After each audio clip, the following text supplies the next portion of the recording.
I meant to keep you company while you slept, but then I dozed off myself.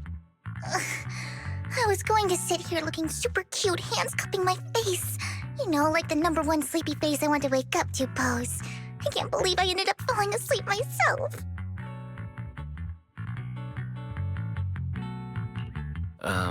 Vivian, are you sure you're awake?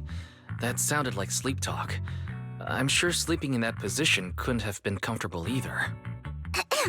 No, Lord Phaethon. I was just worried that I had disturbed your rest. Just being able to see you sleeping peacefully is already the highlight of my day. No, my entire month. Though it is a bit late, but... Good morning, Lord Phaethon. You're here super early today, Vivian. Is there something urgent? Mockingbird's death has stirred up quite the storm. I took some time to gather intel. It seems someone deliberately leaked the story that Hugo is an illegitimate child of the Ravenlock family, but I haven't found the source yet.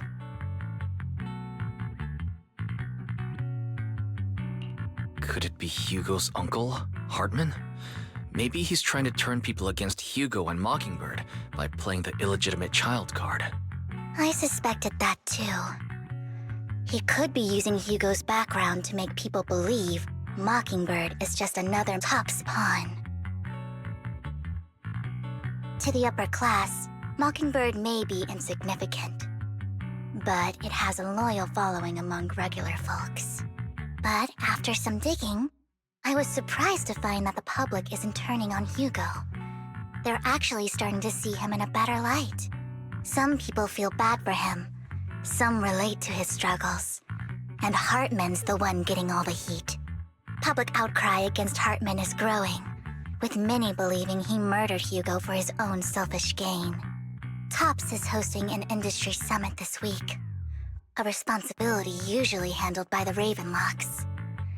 But my sources tell me another family has taken over this year at the last minute. If I'm not mistaken, Tops is intentionally keeping its distance from the Ravenlock family due to the current public sentiment.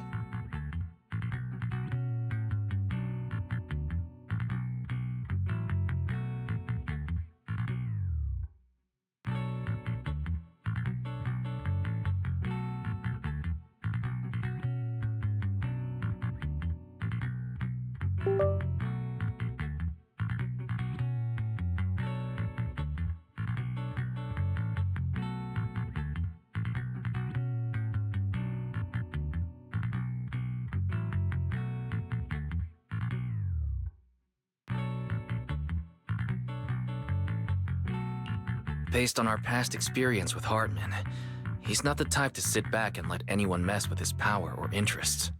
And that's what worries me. Hartman, in all likelihood, must have taken the sacrifice core. And now that he has this bargaining chip, who knows what kind of deal he'll strike with the Exaltists. Sorry for interrupting. Can I borrow Wise for a minute? Oh, no problem at all. I'm sure you have important faith in matters to discuss. Take your time. I'll just be waiting outside. Wait! Don't go outside, Oh, don't mind me, Lord Phaethon. I wanted to browse the videotapes anyway. I'll be right here. Just let me know when you're done. Thank goodness Vivian didn't walk out the main door. Lycon's been pacing around outside for like half an hour and scared off at least 5 customers. He's stressing over what he did to Hugo in front of Vivian, but he really needs to talk to us. Maybe you should go speak with him first?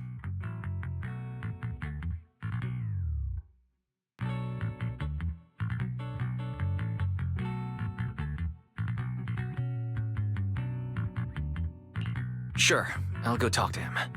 At the end of the day, we're all after the same enemy. As proxies, we should become the bridge between them.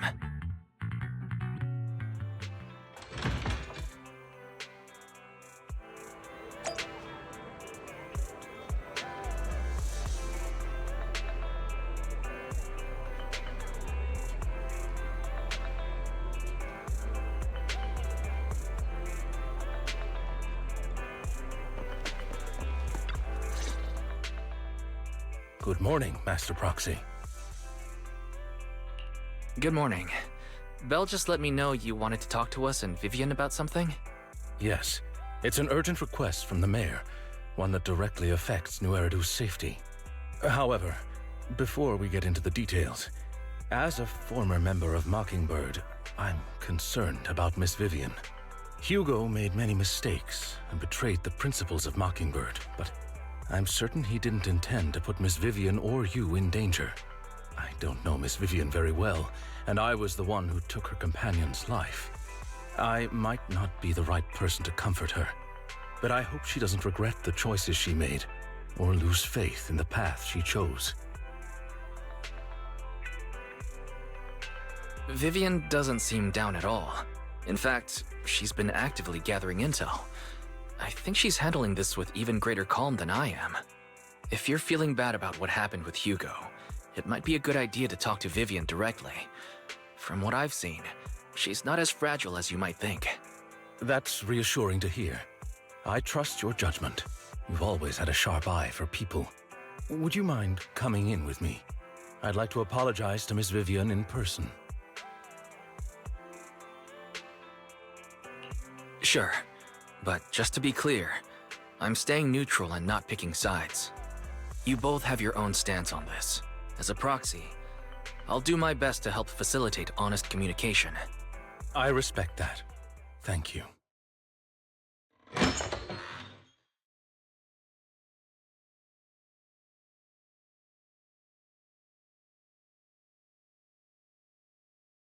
Miss Vivian, I'm very sorry about Hugo. You don't have to explain anything. I'm also part of Mockingbird. Mockingbird stands on more than just gain, so it won't fall when fortunes shift. Hugo had his fixations and ambitions. I also have things I must see through. I'm determined to get to the bottom of the Exaltists and the sacrifices. Miss Vivian, as a former member of Mockingbird, you have my deepest respect. You have my word, whatever comes next. I would never harm you or Master Proxy. As for Hugo, please accept my condolences. Condolences? That's not necessary. Mockingbird has plenty of tricks up its sleeves. This isn't the kind of act that ends so easily. Wouldn't you agree?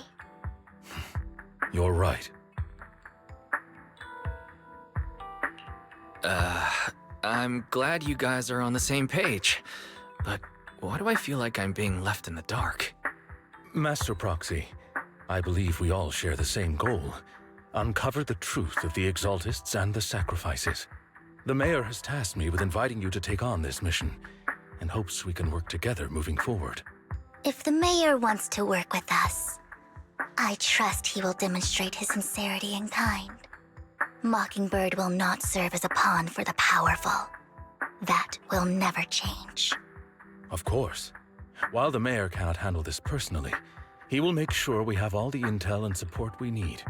Miss Vivian, I know you have your own intelligence network, but for some high-profile shady dealings, perhaps the mayor can provide you a different perspective. Please, take your time to discuss. If you're open to collaborating, I'll set up a call with the mayor so he can speak with you both directly.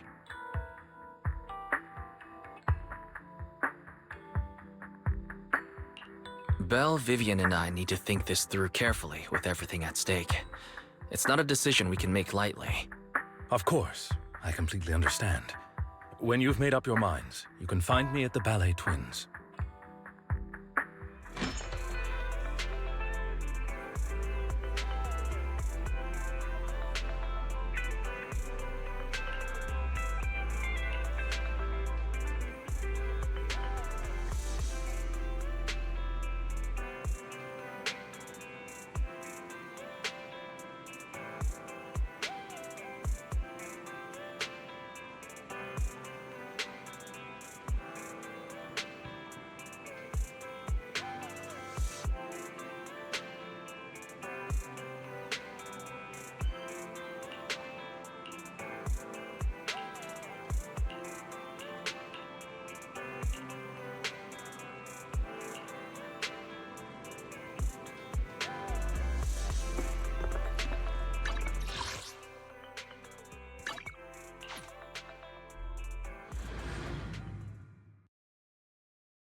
I'll connect the call to the mayor now. My dear friends, I'm glad you're willing to keep working. I'm truly sorry about what happened to Mr. Hugo Vlad. I didn't anticipate things would turn. As mayor, I can't fully condone Mockingbird's actions, but personally, I had a lot of respect for Mr. Hugo Vlad. Before he died, he was researching sacrifices and was said to have created a batch of serum that could turn living people into sacrifices. The problem was, the serum wasn't stable, and after his death, the recipe was lost. No one knows what happened to the Exaltist in Janus Quarter back then. But it's clear that after the leader died, there haven't been major Exaltist activities in the area. Bringer's map marks the locations where the Exaltists' most successful attempts at creating sacrifices were.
The leader of the Exaltists in Janus Quarter died a few years back, and they haven't been active since.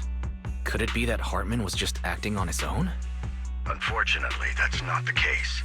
My sources confirmed that Hartman had been secretly in contact with someone, and they only meet inside the Hollow.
Is it possible it's someone from TOPS? TOPS is a huge alliance of corporations. They wouldn't bother getting their hands dirty. Instead, they just sit back and reap the rewards. Everything Hartman is doing is to secure his place in TOPS and strengthen his power within the Ravenlock family. If my guess is correct, Hartman has gotten in touch with the remaining members of the Exaltists that used to follow Landon, helping them create new sacrifices.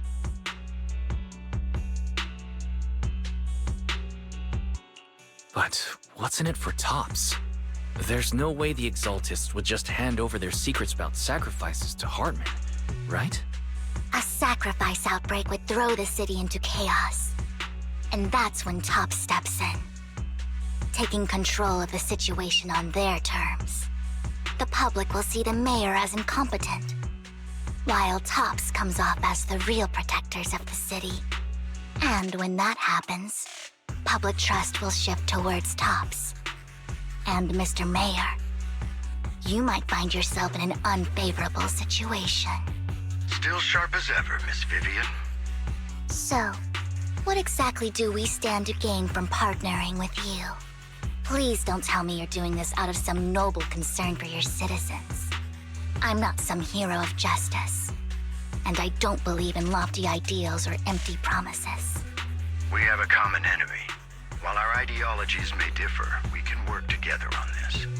And as proof of good faith, I may not know exactly where Hartman is, but I can fan the flames over Mockingbird's death and escalate conflicts within the Ravenlock family. So it was you behind the rumors. No wonder I couldn't trace the source of the public outcry. I'm not the one who started the rumors. I just helped them spread faster after they leaked. And I pulled a few strings to make sure the story painted Mr. Hugo Vlad as a heroic figure who was unfairly persecuted. As I said before, I had a lot of respect for him, and I'd be happy to clear his name. Now let me lay out my terms for collaboration.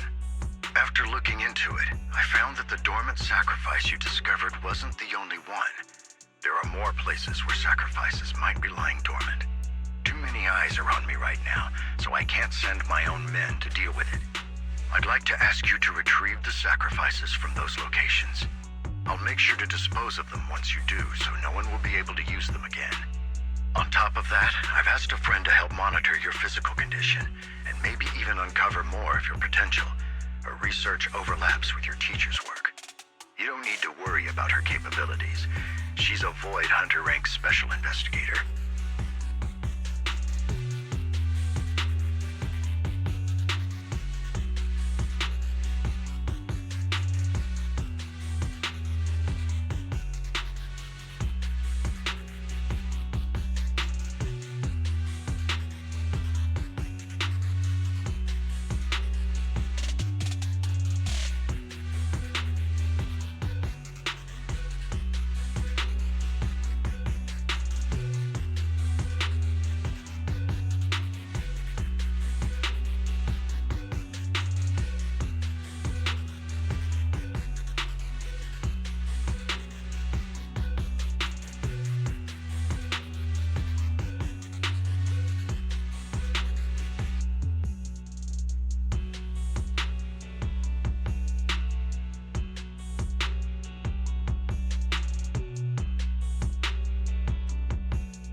Really? A Void Hunter rank special investigator is going to be assisting us? And she's involved in our teacher's research? That's right. She's heading to Janna's quarter for some business. I wanted to set up a formal meeting, but she declined. She prefers to assess things on her own and will reach out when the time is right. She'll let you know the details then. So it looks like you both are on board with this commission and ready to help recover the sacrifices? Okay. This affects a lot of ordinary people in New Eridu. We'll do our best. I know you won't let me down. Given our positions, we might not be friends, but we're definitely not enemies. I'll leave the rest to you then. I've got to go. Goodbye.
Awaiting further instructions.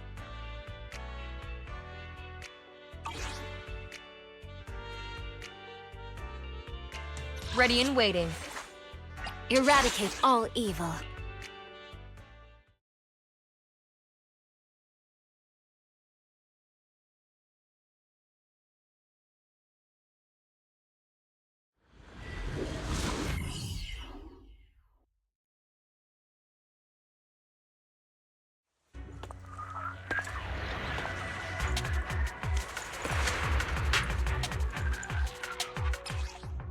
Lord Phaethon, thank you for trusting Mockingbird and me.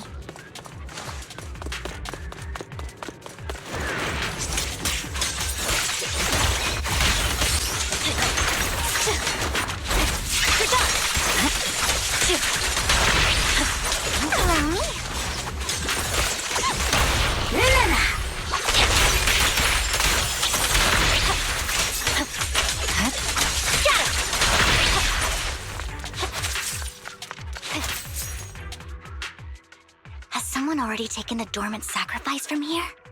Or did the Exaltus decide to relocate it? No. If these dormant sacrifices aren't handled carefully, they could awaken and turn against anyone nearby. She wouldn't risk moving them unless it was absolutely necessary. Did she realize the mayor was looking into this?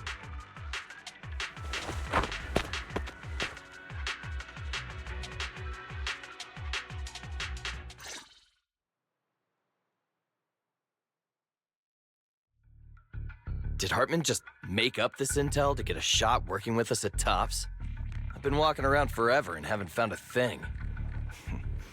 The Ravenlocks have always been a shady bunch. No surprise they've gone downhill over the years. I heard they were pretty loaded back in the day. What kind of business did they run? No clue. On the surface, their businesses seemed legit, but who knows what was happening behind the curtain. Probably something with the sacrifices. I mean, how else would he know about the dormant ones left around here for years? And he was so sure that even if those original sacrifices didn't work out, he had a backup plan. Backup plan? What could that be? Well, that's beyond me. I just happened to overhear something while I was next to Mr. Edmund one day. What's Tops planning to do with all these sacrifices, huh? For research? Do you think we'll ever have a normal life in the Hollows? Don't ask questions you shouldn't be asking. All right. There's nothing here anyway. Let's leave the Hollow and report back on what we found. And we'll make it just in time to clock out for the fieldwork shift. Let's get out of here first.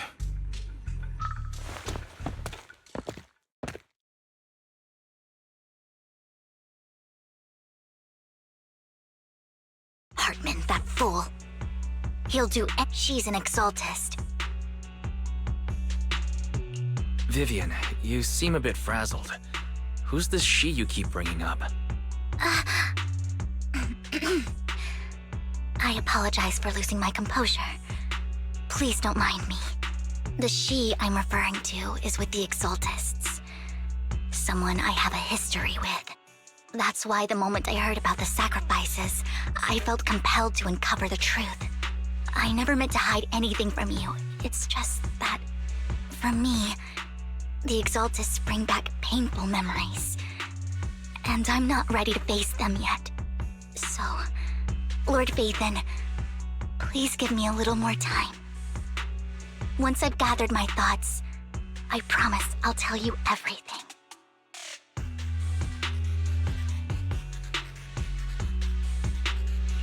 Sure, I'll stop asking. What's more important than an unspoken past is the person standing in front of me now. As for everything else, we can talk about it whenever you're ready to share. Lord Phaethon, if we weren't in such a hurry, I'd spend 3 whole hours singing your praises. I'll make note of this and make sure to get it done before bedtime. First things first, let's track down those dormant sacrifices. The Exaltists have probably realized someone's after them by now. I wish we knew what Hartman's backup plan is. I just can't shake the feeling that something bad is about to happen.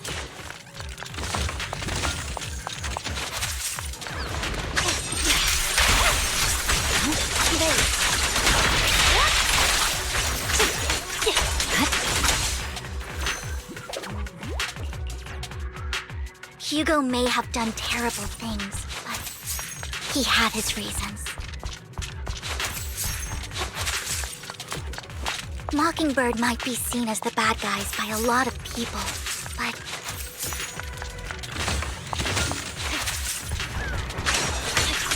ironically, joining Mockingbird is what put me on the right path. Nothing here either.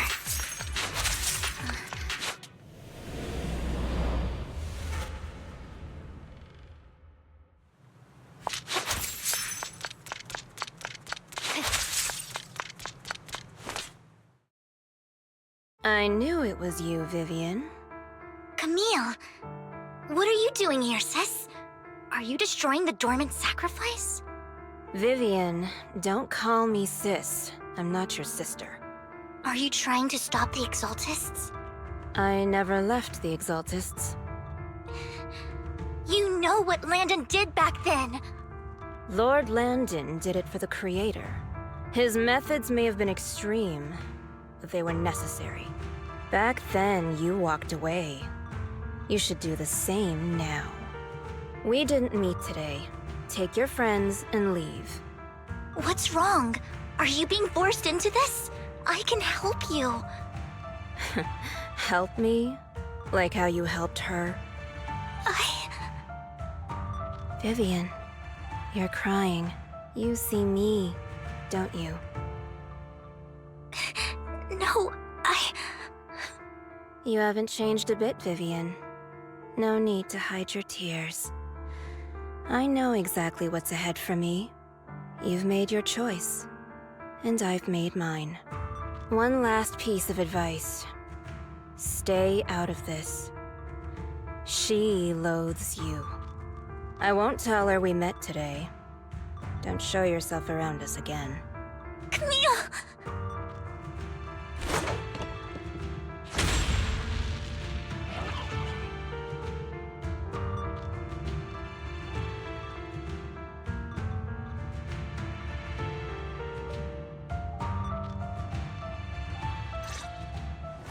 Lord Nathan, watch out! I'll tell you what that was about later. Fine. Let's take care of the ethereals first. Weakling.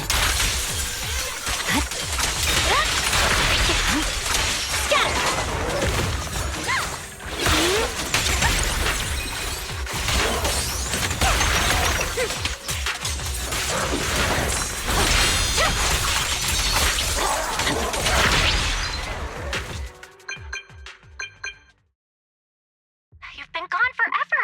Did you run into any trouble? We searched the coordinates the mayor provided. Most of them were already empty. No dormant sacrifices. Camille, the Exaltists have been actively destroying the dormant sacrifices. Why would the Exaltists go after the sacrifices? I saw it too, but I can't figure out why the Exaltists would do this. And one of them is someone I once knew. I thought she would leave the Exaltists after Landon's death, but she stayed. Wait, what did I miss? Why do you know so much about the Exaltists, Vivian? When I was a child, I stayed with the Exaltists for a while. Back then, Landon was one of the most respected figures among the Exaltists in this region. A lot happened, and after Landon died, I left. I can't turn a blind eye to the sacrifices. I know all too well how many lives have been lost bringing them into existence. Ever since I learned a sacrifice had appeared in Janus Quarter, I haven't been able to stop worrying. I won't let history repeat itself. That's why I asked Hugo to investigate, starting with the Sacrifice Corps. Vivian. Please stop. I'm not looking for comfort.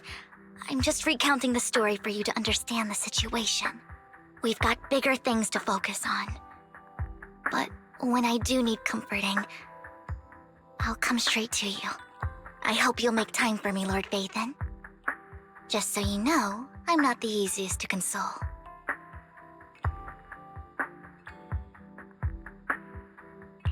Absolutely. If you're feeling down, we'll be here for you. Okay, back to the matter at hand. That conversation between those two TOPS employees back in the hollow is still bothering me.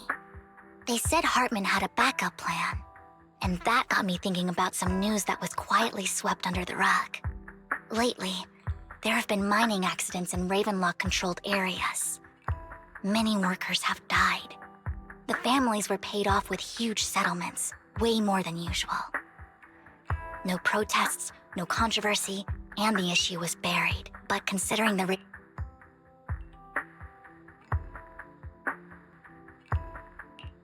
That sounds sketchy.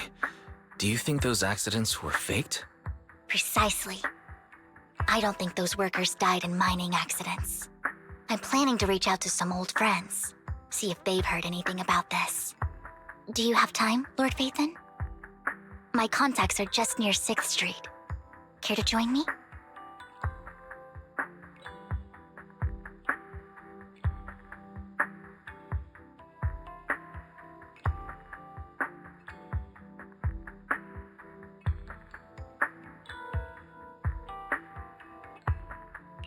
Sure. Let's go together.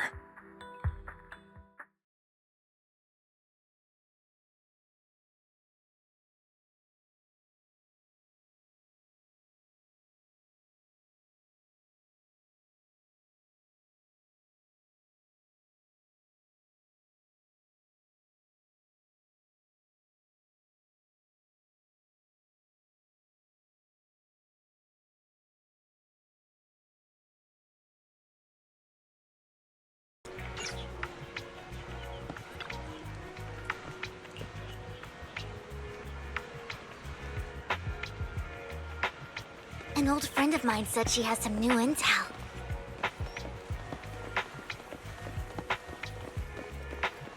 She's like a mentor to me. I learned a lot about data scraping on the internet thanks to her.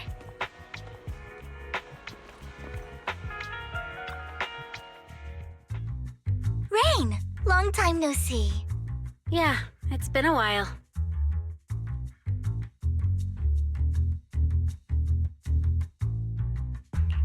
Rain? So you're the old friend Vivian was talking about. Yeah, Phaethon. Long time no see. Rain! You actually know that Lord Phaethon is Lord Phaethon? No, I mean, you actually know Wise is Lord Phaethon. I didn't know right away. One time, I needed a favor from Nicole. I only found out after meeting them. I mean, who would expect a legendary proxy to be running a video store for a living? Oh, by the way, your idol... Rain! Let's not bring up old stuff. Lord Phaethon wouldn't be interested in that. Why are you all tense? Right! Lord Phaethon lives on 6th Street too, and might know your idol. Remember when you traced that post on Internet to 6th Street and actually went to check it out? And you came back all bummed, spouting nonsense. Like there was only a black cat at the location, and maybe your idol is actually a talking cat. Or something like that.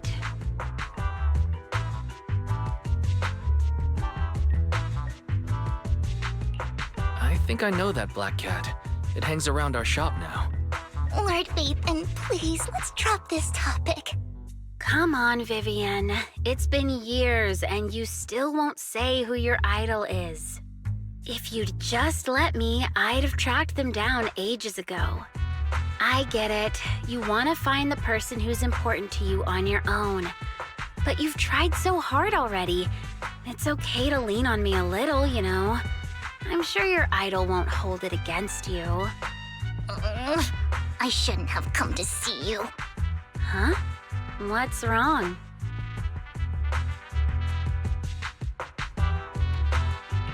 Rain, Vivian said you might have some intel for us. Should we get into that first? All right, let's get down to business. Here's something I'm pretty sure about. The Ravenlock family's claim that those missing workers died in an accident? Don't buy it. The last signal from those workers was near the Hollow. Then communication went dark. I think they were taken into the Hollow. And yesterday, I picked up that the Ravenlock family secretly hired some people to search the Hollow's perimeter. I caught a weird distress signal from someone and managed to track down the source. When I tried to reach out, the signal cut out completely. The last trace of the signal was near Lumina Square. Finding someone in real life isn't really my thing, so that's where you come in. Okay, we'll take a look around. You just said this is something you're sure of. Do you have anything you're not so sure of?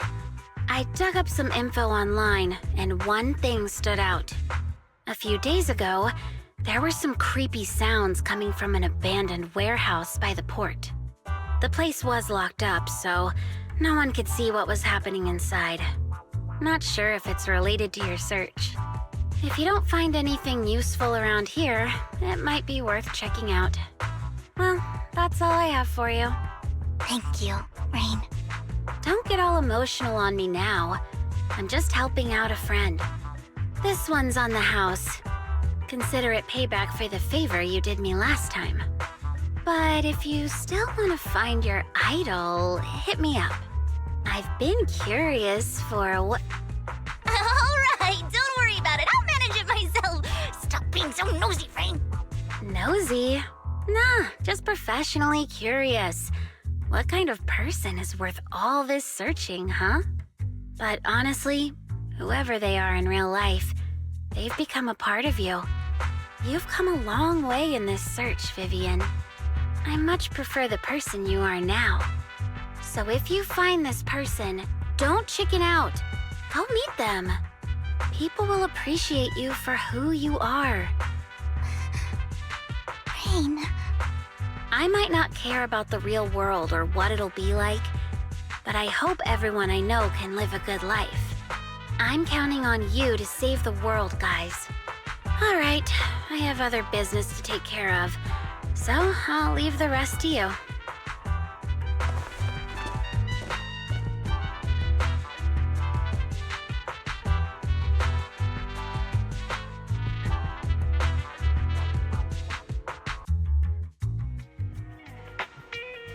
Lord Phaethon, please pay no mind to what Rain said.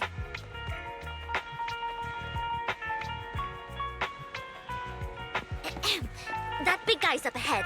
Let's hurry.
Don't take me back. Please. I was wrong. I know I messed up. I don't want your money anymore. Please, no. Calm down. Who are you? I won't say anything. Just let me go. I don't know anything. I swear, I know nothing. We're not PubSec, the HIA, or the Ravenlock family. We won't force you into anything. There's no need to be afraid. What do you want from me then? We simply want to know where the Ravenlock family took you and what they made you do. I can't say. I can't tell you. I have a family. They'll hurt them. You never saw me. Please, just stop asking. Don't you wish to see your family? I don't deserve to see them. It's my fault. I was greedy. I did this to myself. But your family must miss you dearly. I'm sure they won't blame you. No, it's my fault. It's all on me. I don't want to drag them into this. If the whole ship is sinking, no one on board can escape. I'm just a nobody. And right now, there's nothing I can do to change anything. If you care about your family and friends, now is your chance to stop the disaster before it's too late. Even a butterfly flapping its wings can send a tsunami surging across the ocean. No one knows how this will turn out. But if you do nothing now, the only thing waiting for you at the end will be regret. We're not here to turn you in, and we won't force you to confront them. You'll be safe with us. I'll help you return to your family. But you must tell us precisely what happened. Hartman offered a huge amount of money, looking for workers to go into the hollow to guard something. The money was way too good. We all kind of figured something wasn't right. I thought it was just smuggling or guarding some kind of illegal ether resources, so I signed up. After we sent in our applications, Hartman's men took us into the hollow. The first place we went, there was a strange box. When we got there, they handed us some pills, saying they'd improve our aptitude for ether, for us to last longer in the hollow. But after I took them, everything went fuzzy. Something was definitely off about those pills. When I woke up, I saw my coworkers dead in front of me. And there was blood all over my hands. They said something about me being a good experiment, moved me somewhere else, and locked me up. They wanted to inject me with something. I got scared and didn't know what was gonna happen. But then a blonde guy found me, gave me a carrot, and let me go. So I escaped. I didn't want to kill anyone. I don't know. It wasn't your fault that your coworkers died. You were just a tool in their hands. Do you remember the place they first took you? Do you know what was in that box? I only remember the first place was like a rooftop. I think it was on top of a tall building. What exactly was in that box? I can't remember. I'm not lying. Those pills they gave us, they make you hallucinate. I took just one and my mind felt like it wasn't my own. My memories turned into a blur. I'm telling the truth. I'm not trying to run from my mistakes. I just really can't remember what happened. I know you're not lying. We'll arrange for your protection. You can rest easy and recover, and your family won't be dragged into this. Once this is all over, you'll be able to reunite with them.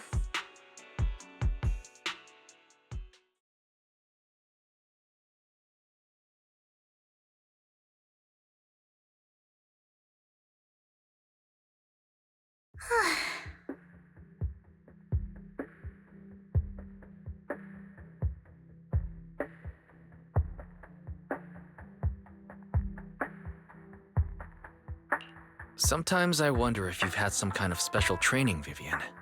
No matter who you're up against, you seem to analyze the pros and cons and make a judgment in no time. Actually, I wasn't always like this. I used to run away when things got tough. There was even a point where I just wanted to disappear. as if my very existence was the source of suffering. I wondered, perhaps leaving it all behind could put an end to the pain. It's hard to picture that. My first impression of you was pretty, assertive. Well, I was on a mission at the auction when we first met. And just as Rain said, I've come a long way from who I used to be. Speaking of Rain, it's quite a coincidence that you two know each other and are actually close. You even know one Denny Boo. That surprised me. We might have crossed paths without even realizing it. Enough about me. Tell me more about you, Lord Phaethon. Where have you been? And what have you experienced? Looking back, it feels like I've been through a lot lately. Belle and I even lost our Phaethon account. It's a long story, starting with how the Cunning Hares took something from the Red Fang gang.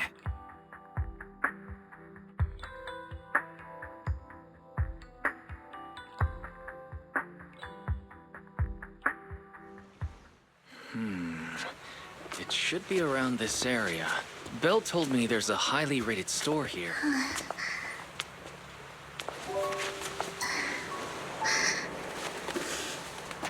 Lord Phaethon! What's wrong? I've seen that black cat on 6th Street. That harmonica in the outer ring you mentioned. I've heard it before, too. I've even been to the monument outside Hollow Zero. But none of that was a coincidence. It was me.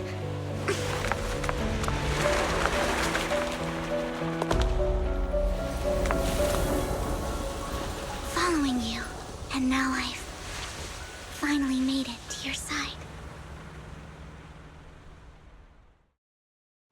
Ever since I was little, I had been seen as the bringer of bad fortune. I had traveled to many places and witnessed far too much misfortune. Every tear I shed brought disaster. I've heard too many curses to count. I loathed my tears as much as I despised my own existence. Wherever I stayed, tragedy followed. I had roamed too many places, and each time, it ended the same way. I didn't know where I could go anymore. One night, I stumbled upon a post discussing me. Whether they knew me or not, everyone seemed convinced that I was the source of the curse. Some mocked me with cruel intent. Some wished I would vanish, and others speculated maliciously. It really seemed that my very existence was a disaster. In that moment, as darkness enveloped the city, I saw lights flickering to life all around New Eridu. So many lights, and not knowing where to go, I thought, if only I could disappear into those lights. I made up my mind, and right then, my phone rang. I decided to take one last look. I wanted to know who left me my final message from this world. It was you, Lord Phaethon.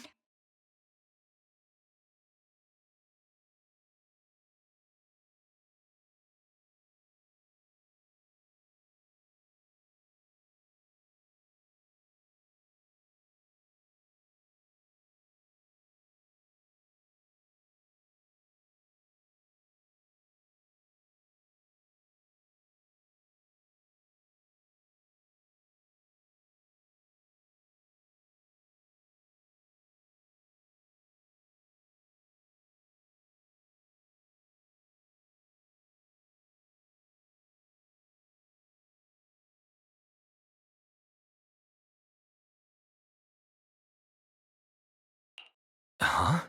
Me? Yes. And I checked with the other Lord Phaethon. You were the one using the account at that time. But I know you probably don't remember it. After all, It was just an ordinary day, with an ordinary post and meaningless comments online. But for me, it was the night I finally realized where I could go. I wanted to walk the paths you had walked, see the sights you had seen. And then, one day, share it all with you, face to face.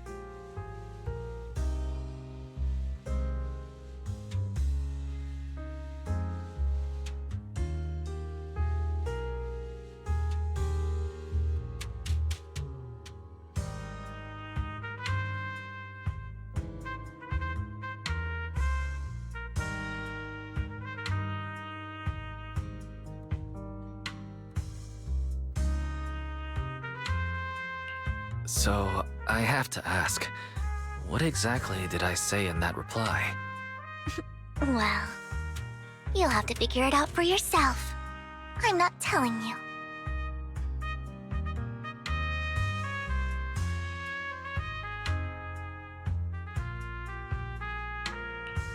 You're putting my memory to the test. So, Lord Vathan, thank you. Not only for that comment you made that day, which was a silver lining for me, but also for giving me the courage to become who I am today. The Vivian standing right in front of you now. Lord Vathan, I truly like who I've become.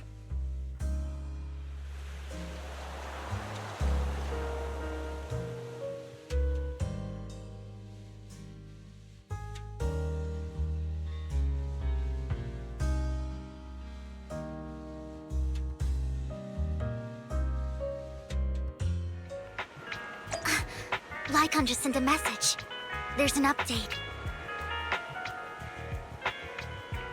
Let's head back to the video store and go over the details together.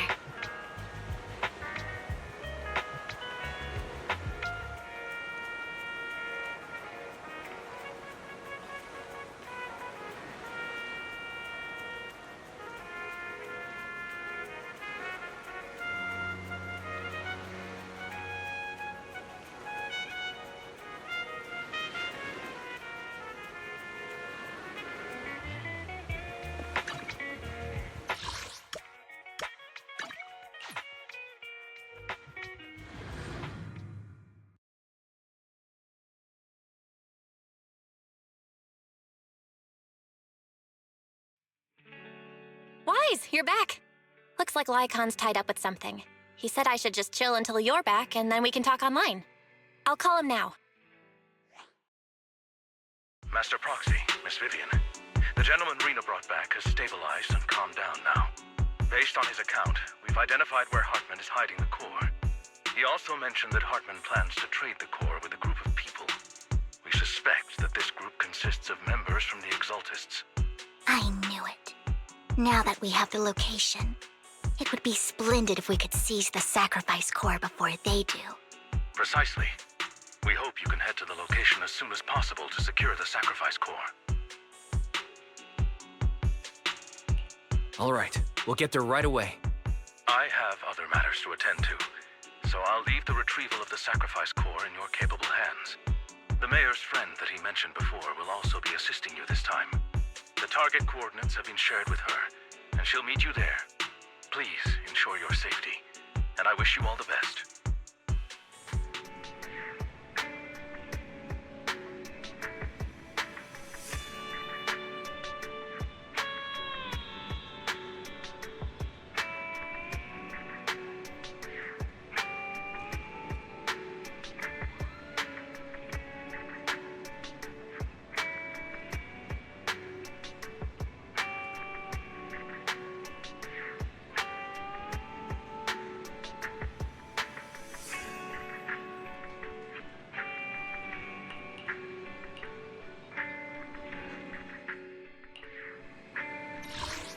Ready and waiting. Eradicate all evil.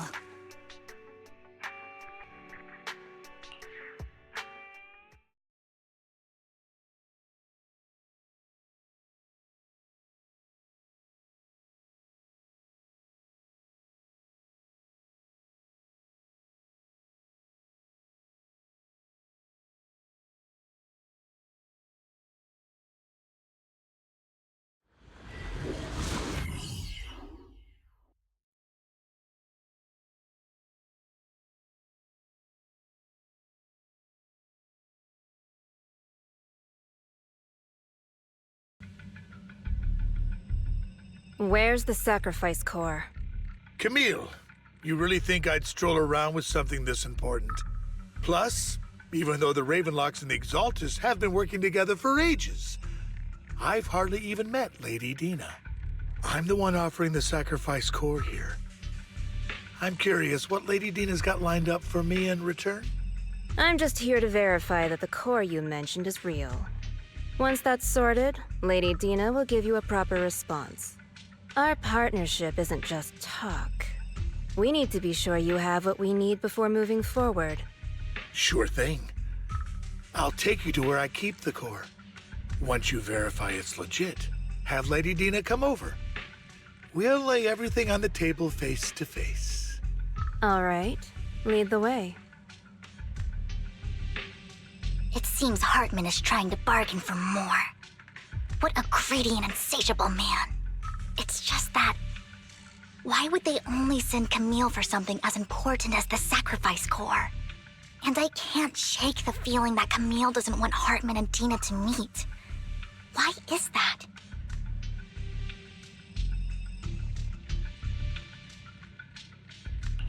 So this Dina they were talking about, is she the leader of the Exaltists? Kind of. Lord Vathan, I really think we should hurry. We must get to where Hartman keeps the core before anyone else does.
I've mapped out a shorter route, but there will be ethereals along the way. I'll leave the fighting to you, Vivian. Don't worry, Lord Vathan. You're in capable hands. I'll ensure your safety. Don't touch me. Right. Ethereals! Stay away from Lord Vathan!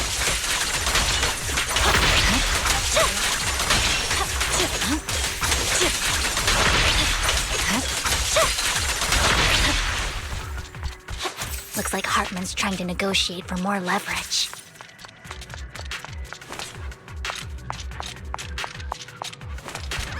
Let's get out of here before we're spotted. Let's keep moving, Lord Vathan.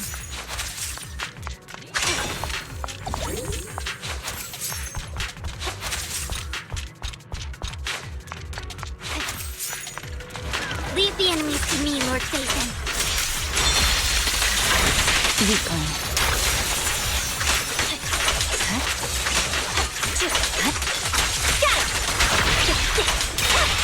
They're still over there. Looks like they're arguing.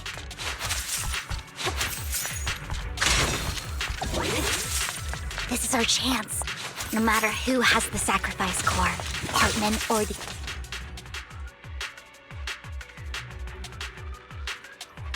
Hand over what's in the box.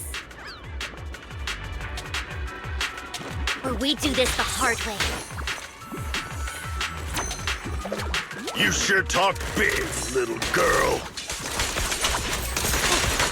Let's see if you can get past me first.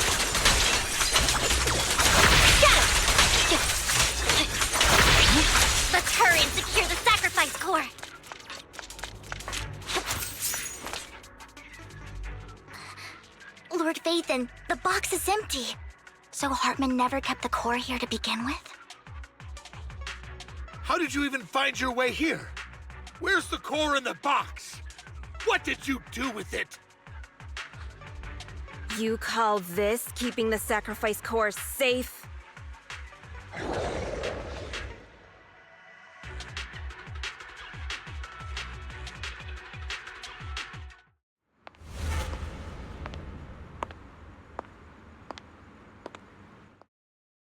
Vivian, it's been ages. Dina! Oh my, you actually remember me. So sweet. Look at you, thriving. I thought you'd totally forgotten about our past. So, tell me, do you ever dream about the people you've killed? Are they crying in your head? Back then, I had no idea. You had no idea? While you were soaking up all that love from your daddy and everyone else, you had no idea what was going on? I wasn't... Lady Dina, Miss Vivian didn't actually... Camille, when did I say you could meet up with Hartman today? I just wanted to make sure the sacrifice core is legit. I was worried Hartman might try to pull a fast one on us. Really? So loyal. I thought you'd be more like the old days. Just a few words from Vivian, and you'd be plotting my demise. Just like what you did with Father. I won't, Lady Dina. Don't even think about betraying me, Camille. You owe me for what went down back then. However, I do understand your worries. This core, it's fake. No way! I got this straight from Hugo! It can't be fake! How can you just claim it's fake without any proof? Ugh, seriously?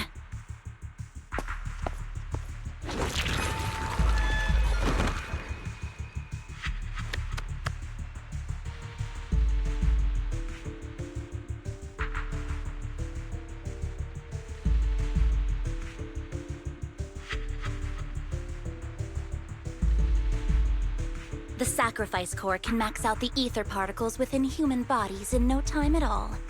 But look at your little subordinate. How uncouth. He's making noises like some animal. Can you shut him up? So annoying. The masterpiece Father made for the Creator isn't this worthless piece of junk you're holding. So, the real core. Vivian, where do you think the sacrifice core is really at? I don't know. If I knew where the real core was, I'd destroy it without a second thought. Dina, you understand what the sacrifices are. And you know those who were blessed should not have to endure such horrors. Oh, they shouldn't have suffered those horrors. Weren't you the one who decided if they'd be blessed or not? If it weren't for your tears, how would they have encountered such misfortune? How self-righteous, Vivian. Their fates were in your hands. It was you who brought disaster on them. Landon just needed an excuse. He needed someone to blame. Whether I shed tears or not, he'd treat living beings as mere subjects for his sacrifice experiments. Dina, you know all of this. Landon even went so far as to sacrifice you. Shut up, shut up, shut up! Father did it for his great cause. Vivian, why do you always mess everything up for me? Everything! You did it before, and now again! You just had to ruin my plan. I was so close to fulfilling Father's last wish. If you don't give me the sacrifice core, be prepared to become food for the ethereals. I told you I don't have the sacrifice core. Otherwise, I would have destroyed it already. Lord Phaethon, find the right moment to retreat. She can be quite unpredictable when her temper flares. Oh, really? You don't have it? Then I suppose there isn't a reason to keep you alive.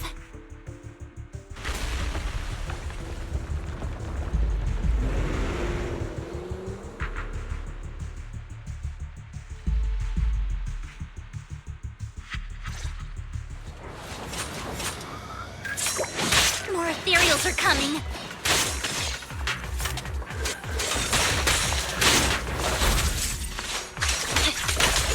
Watch out. My blade is already sheathed. Too many. No chance to get out of this.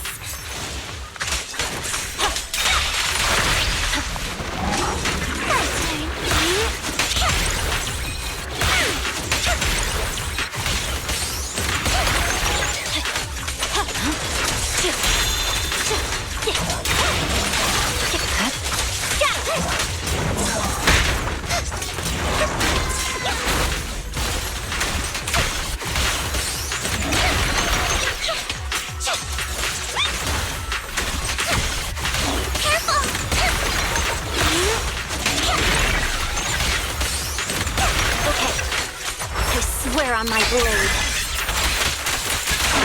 Stay away from Lord Nathan! There are so many.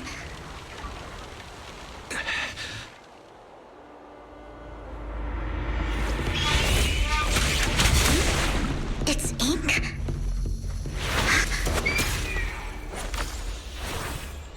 Shun Palace, good fortune, closed gate, safety.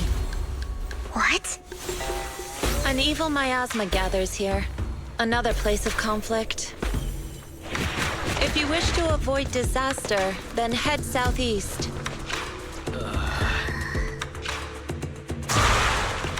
Now! Thank you.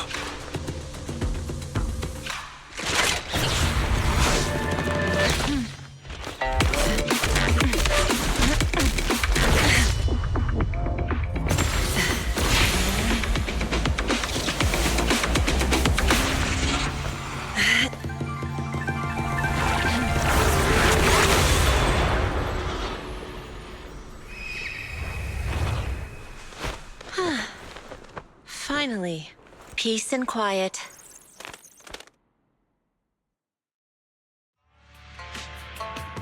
You must be wise, right? Mayflower mentioned a special partner might need my help.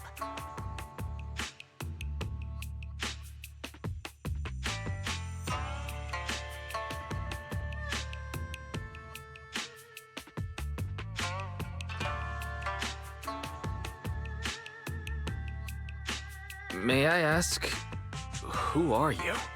I'm the 13th generation master of Yunque Summit. You can call me Yixuan. Mayflower passed along your info, and I was curious what kind of person you are, so I came to see. At first, I thought it might be a hassle, but your energy feels really calming. Quite nice, actually. So, you're the investigator the mayor mentioned? Yes.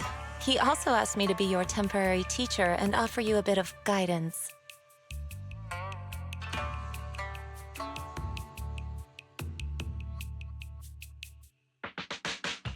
Guidance? What does that mean exactly? Unfortunately, this isn't the right time or place to talk. I have some investigation work to catch up on, and it seems you've got quite a lot on your hands, so let's part ways for now.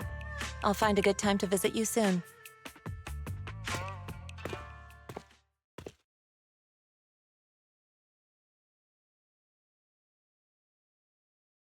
I'm so sorry, Lord Vathan. I'm just not feeling very well. I think I'll head back for now. I'll investigate the sacrifice core and reach out once I find something.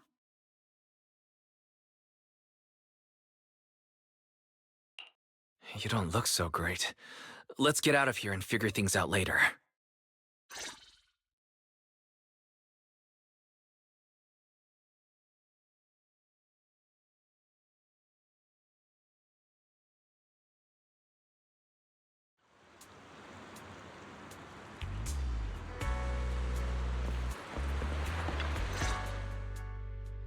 Lord Vathan, are you going to rest now? I can head back later, Vivian. You seem a bit off since we left the Hollow. If you want to talk about what's bothering you, I'm here. Sometimes it helps to get it out. I didn't mean to keep my past from you, Lord Vathan. When I was little, people thought I brought misfortune, so no matter where I went, no one wanted me around for long. Then, one day, Landon adopted me and brought me to the Exaltists. There, I met Dina, who was so kind to me, treating me like a dear sister. She told me her father, Landon, was a great man who'd one day make everyone stop fearing the Hollows, so all life could live freely inside and outside of them. Dina helped Landon pick people for the blessing, and everyone in the Exaltists respected her greatly. Those who received the blessing would have a better ether aptitude, allowing them to enter the Hollow freely without fear of sudden disaster. Back then, Dina would chat with me every day, always about the Exaltists and her father. But things between us shifted when Landon asked me to step in for Dina. Landon told me I didn't only bring misfortune, and that if I listened to him, I could actually help people. After that, he'd take me to meet people, and if I shed tears, he'd give them a blessing medicine. Those who got the blessing could dodge calamities. At first, I was ecstatic, thinking I could help others. I shared my joy with Dina, but that was when she started to pull away from me.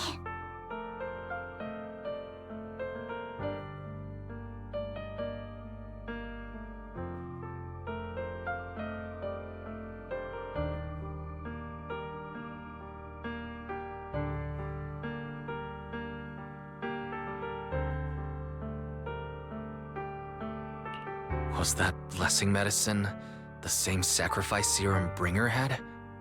Yes. To be precise, it was an early version of the sacrifice serum. Landon's medicine wasn't stable. The medicine Landon developed could boost abilities quickly, but also sped up the development of ether corruption. In the end, most people turned into ethereals, and a few became sacrifices, losing all human consciousness. The ethereals were killed while the sacrifices were given to the higher-ups of the Exaltists. The Exaltists wanted the sacrifices to hold human consciousness, so Landon's medicine was seen as a failure, and he gradually lost influence within the Exaltists. One day, I saw Dina, and tears streamed down my face. In a bid to save his reputation, Landon decided to let his own daughter receive the blessing. I had always thought that getting the blessing was a good thing, until I saw terror in Dina's eyes that day. That evening, I broke Landon's rules for the first time and followed him out of the Exaltist's residence. I trailed him to the Hollow, where I witnessed someone who had been blessed becoming corrupted. In the end, that person became an ethereal. Then, without hesitation, Landon killed him. Before Landon returned, I went back to the residence and snuck into his study. And there, I uncovered the truths I just told you. And just a few days later, it was time for Dina to be blessed. I wanted to save her and stop anyone else from getting deceived. So, that day, I told everyone present that Landon should be the one to receive the blessing, not Dina. At first, Landon argued, and no one believed me. But, in front of them all, I looked at him and let my tears fall.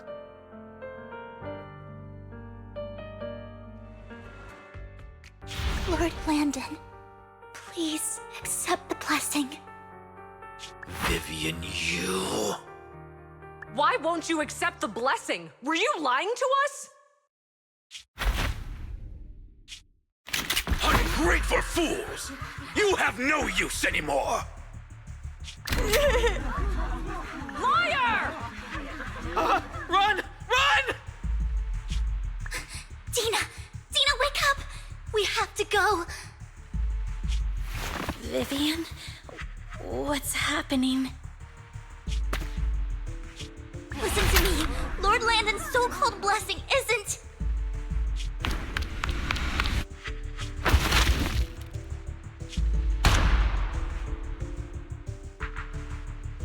Father!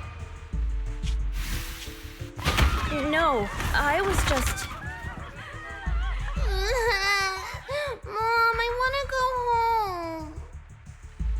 nothing to do with us. This is just what happens when you don't accept the blessing. Vivian, was this you? Tina, I just didn't want you to accept the blessing. Everyone who does ends up... I just don't want to lose my father. You knew? If you knew what he's done, you... He's my father. He's all I have. Stop being self-righteous, Vivian. You only ever bring misfortune.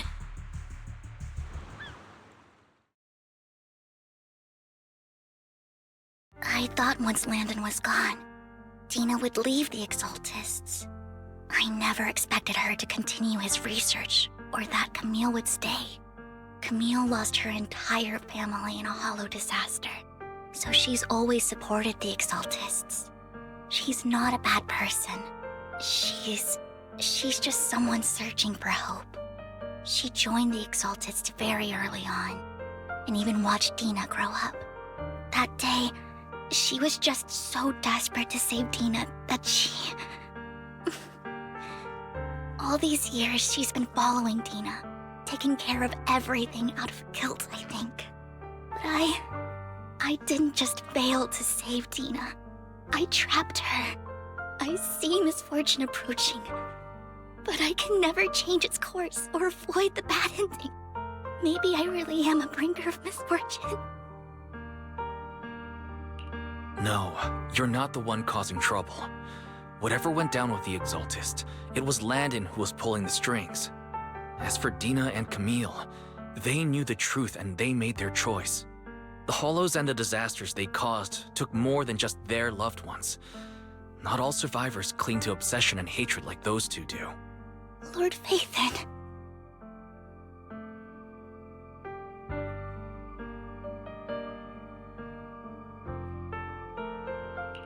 You need to believe in yourself, Vivian. From what I can see, you're handling this sacrifice crisis pretty well on your own. Besides, you told me you really like who you've become. I hope that you can believe in that, at the very least. Yes, that'll always be true. Thank you for listening to my story today. Years have gone by, but I've never had the courage to face all this. Maybe Dina and I were meant to meet today, so I could finally spill it all out. It lightens my heart a little. Lord Phaethon, you truly are a wonderful listener.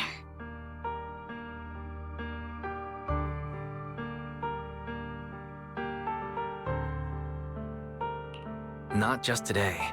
Whenever you're feeling down, know that I'm here for you. I will. It's been such a long day. You must be exhausted. I'll track down the location of the sacrifice core and let you know what I find. Good night, Lord Phaethon.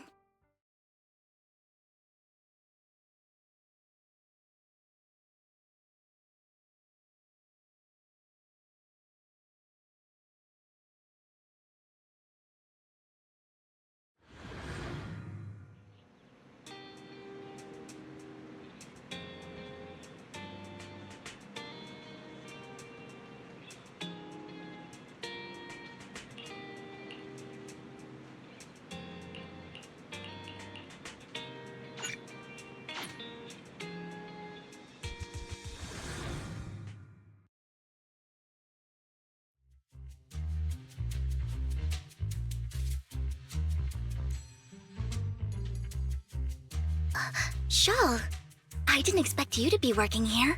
Perfect. I was just covering someone's shift. The screening here is super strict, and I was afraid the supervisor would realize I was new and subbing for someone, so I hid in the control room during the supervisor's inspection. So I happened to bump into this guy, a blonde man wearing a hat, and I think he was checking some footage. Then he logged that footage into the tape he brought. Later, I found that part of the footage had been wiped. Blonde, wearing a hat. Could it be Hugo? Do you know him? I think it's him. If it were Hugo... I think I know where he would hide the tape. Thank you, Shaw. You were a big help. Great! You also helped me a lot when I started working. I used to make mistakes all the time.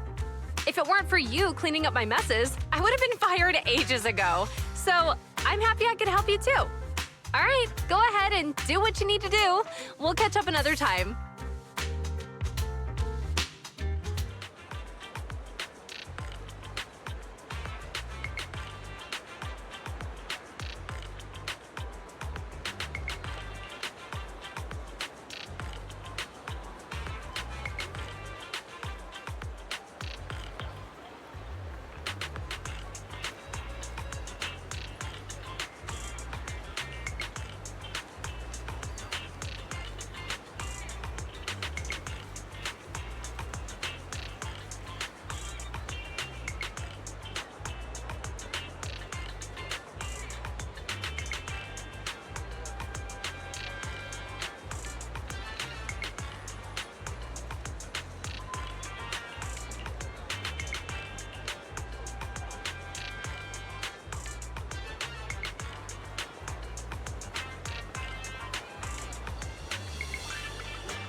If I'm not mistaken, you and Vivian share the same goal.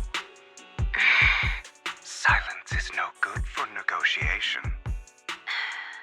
I just don't want Dina to reach a point of no return. Hasn't she already reached that point with what she's doing? The formula for the Landon serum was lost, but a batch survived, and Dina was able to develop a substance that can be used for mind control. She's trying to combine the two to make sacrifices that would obey human commands. If the dormant sacrifice and the remaining Landon serum are destroyed, we can put an end to this. Dina's concoction can't create sacrifices on its own. And the sacrifice core? That belongs to the creator, not her. Although I find Landon's methods despicable, I can't deny that the Exaltists and the creator are leading us in the right direction. I just don't want Dina to spend her life trapped by her father's mistakes. I mean no offense, but I find your protectiveness rather weird. I will confirm the location of the dormant sacrifice and find the chance to relay the information to you. I do not want any of my people to be going into danger. As for the sacrifice core, I can only guarantee that it will not fall into her hands. As for how things will ultimately play out, The Creator will guide me.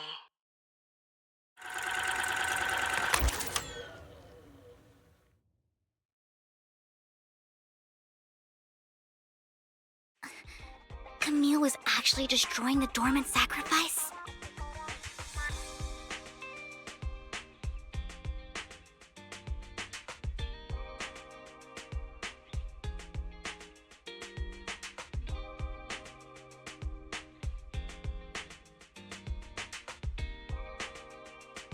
Compared to Camille's motives, I'm more concerned about whether Hugo has more plans lined up.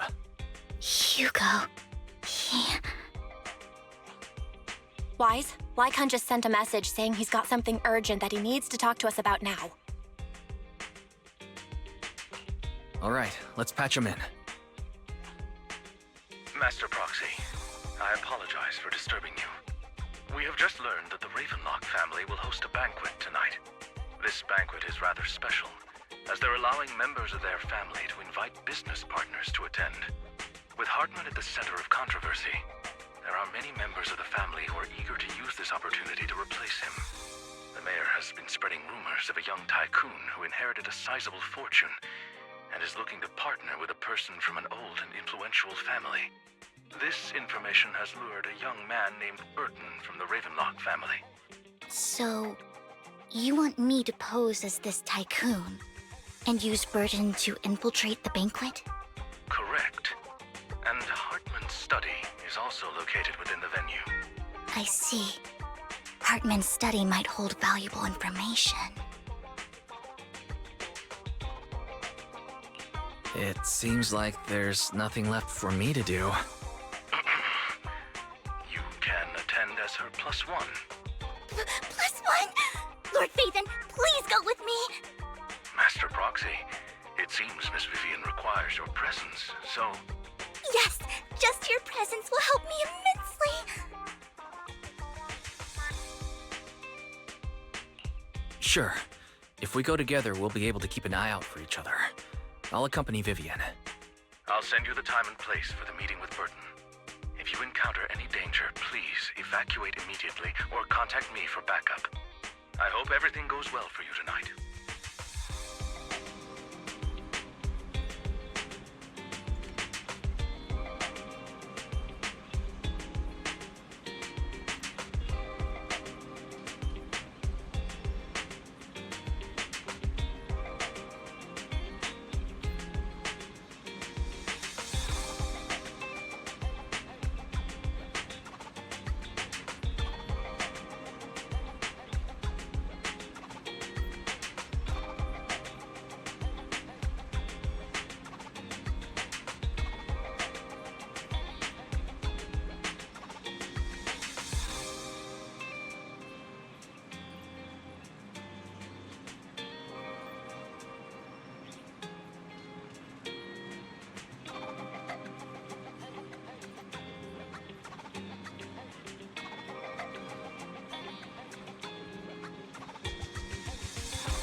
Miss Banshee, I believe I've shown you my sincerity.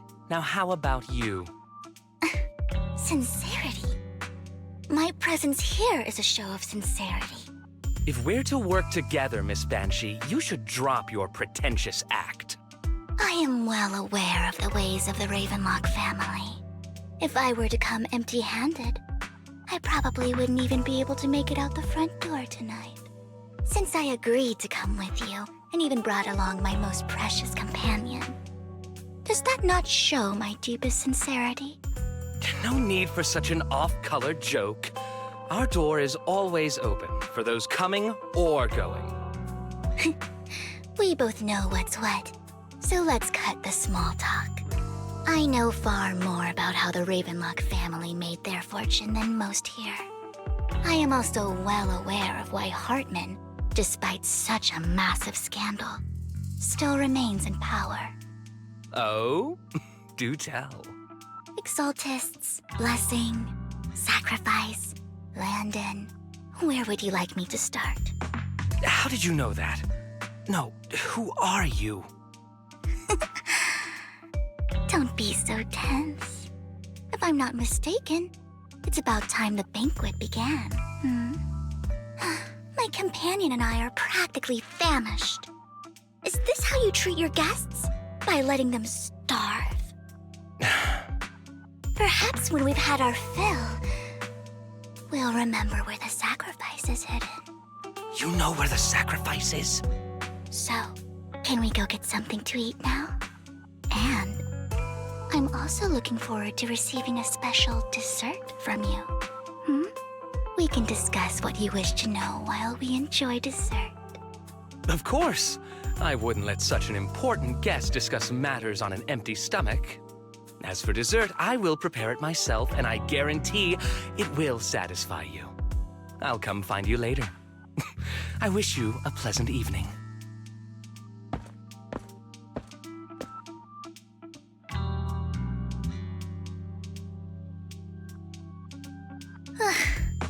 These kinds of people are exhausting to deal with. I really don't know how Hugo used to put up with it.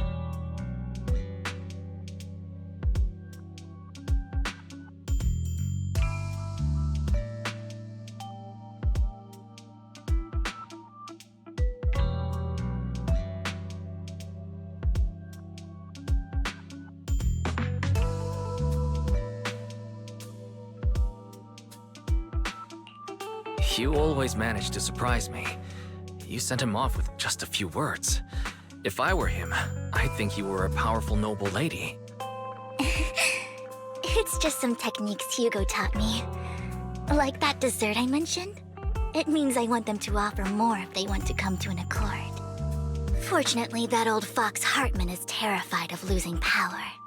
He's definitely keeping the destruction of the sacrifice and the fact that the sacrifice core is fake hidden from the other family members. Otherwise, Burden wouldn't have been so willing to raise his offer.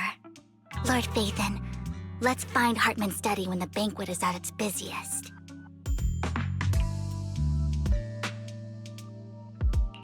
All right. I've already taken note of the surrounding terrain. Once more people arrive, we'll enter the garden through the door in the corner of the banquet hall.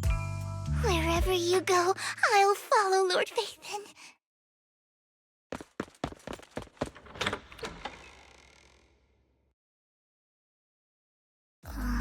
Isn't this going a bit too well?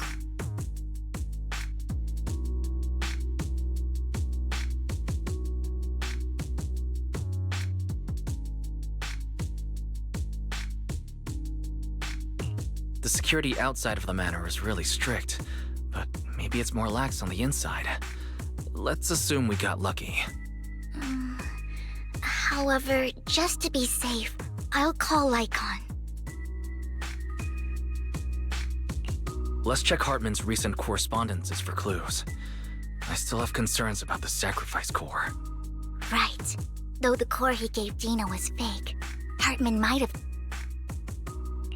Then let's split up.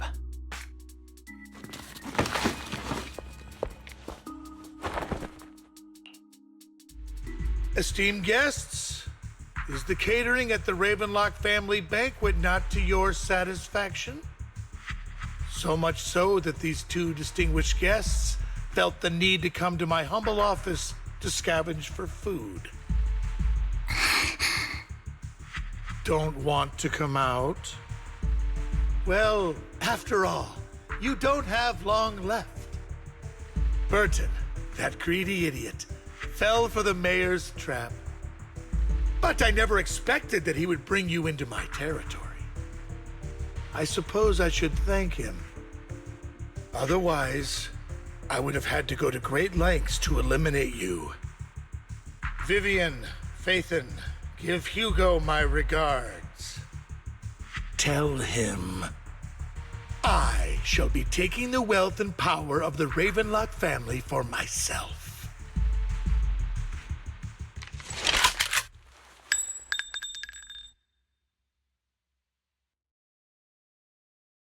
The bullet. How? Dear Uncle, why must we be so distant with one another?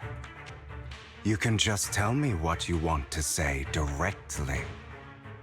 Hugo! Impossible! You're... Uncle, you must know a Ravenlock will never stop until they get what they want. Did you really think I would be defeated so soon, when I have yet to trample you into the dirt? You filthy bastard! You only know how to resort to these petty tricks! Petty tricks?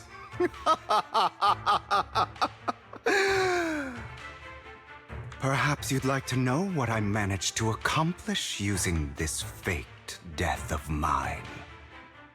My dear Uncle.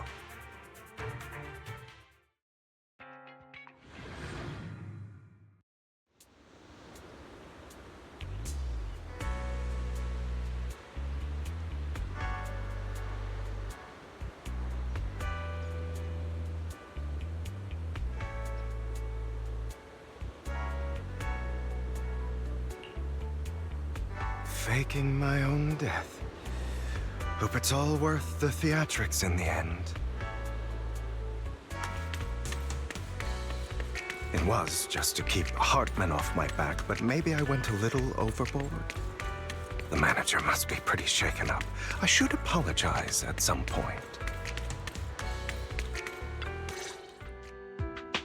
You're taking longer to rest than I expected. Lycon, you think too highly of my physical capabilities. Well, thank you for your cooperation. I must say, if nothing else, at least your acting skills have improved. Why do you look so angry? You should be happy. We pulled that off together with flawless teamwork and managed to fool everyone. Drop your foolish facade. I'm glad you still remember the code we set all those years ago. And thank you for ensuring your sleight of hand didn't deteriorate. Oh, right. I should also thank the blood bag hidden in my clothes and our other props. Do you remember when we last used this trick? It was probably ages ago. Sometimes I really don't understand you. Have you never thought about what the consequences would be if I didn't understand your code? If I decided against helping you? Or if I just couldn't control my strength properly? You'd understand it. Of course, if things really did go awry, I had alternative plans. You wouldn't be so arrogant as to think I'd bet everything on you, would you? You're insane. Aw, I'm flattered. So what exactly is the purpose behind all this? Surely after going to such great lengths to erase your own existence, you don't just plan to hide here and reminisce about the past with me. Don't try to brush this off. I've already helped you enact your plan. Tell me the truth. Don't get your tail in a twist. I have more plans that require your assistance, so naturally I would not hide anything from you. Simply put, as things stand, whether as Hugo Vlad or as Mockingbird, I am doomed to die. Seems you've made quite a few enemies. As a member of the Ravenlock family, I negotiated with Edmund and managed to obtain resources from Tops for my Meanwhile, I used my identity in Mockingbird to strike a deal with Hart. Oh, by the way, the crime declaration letter that your dear mayor received, that was also sent by yours truly. He's probably figured that out by now, right? Though I'm not sure if he told you. The mayor learned about the sacrifice attacks through his own means, but lacked an opportunity to take action. That warning letter was precisely what he needed. You aren't hopeless yet. How delightful. In short, I'm more well-informed than your lot because I get around, dealing with all these different important figures. But of course, it comes at a cost. It's only fair. After all, you can't hide the smoke from a wildfire. Rather than trying to carefully tame it and risk setting yourself alight, it's better to let it burn free. When I helped you put on your little act, killing you in front of everyone, you left the sacrifice core to Hartman. That was intentional too, then? Oh, yes. And it worked like a charm, didn't it? Now no one cares for me anymore, and all eyes are on Hartman. A perfect situation for keeping the Ravenlock family in check while dealing a cutting blow to the Exaltists behind them. Another crucial point is Vivian and Phaethon. I must sever any ties they have with me or Mockingbird. Although I feel bad for Phaethon about what happened, but it had to be done. That's the only way they would be safe, allowing the plan to continue. I noticed that you never turned your blade toward Master Proxy. So, those words you said back then were also... I will bloody my hands. I will carry the weight of my sins. I will become the Abyss. Obviously, it was all an act. My acting has always been impeccable, as you know. Hugo, you're taking such a tremendous risk. Why? Would you believe me if I said it's for justice? But unfortunately, it's not. I want revenge on the Ravenlock family. And I will make sure that despicable excuse for a human being, Hartman, suffers a slow, torturous end. Of course, I also promised Vivian that I would help her investigate the whole thing with the Exaltists. That's all. You don't look too good. Is it your wounds? No. This is the first problem I plan to resolve. Lycon, do you have a place that is sufficiently discreet, quiet, and can take a lot of damage?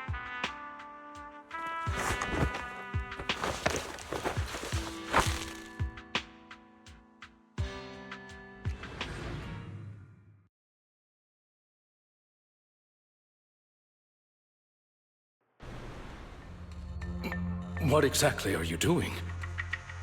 Don't look at me like that. If I didn't have to do this, I wouldn't. Hartman recently obtained a bizarre substance, most likely from those crazy Exaltists. After use, it allows control of the victim's mind, to some extent. You were dosed with it? To be more precise, Lycon, I deliberately allowed Hartman to put this drug in my cup to facilitate our previous collaboration.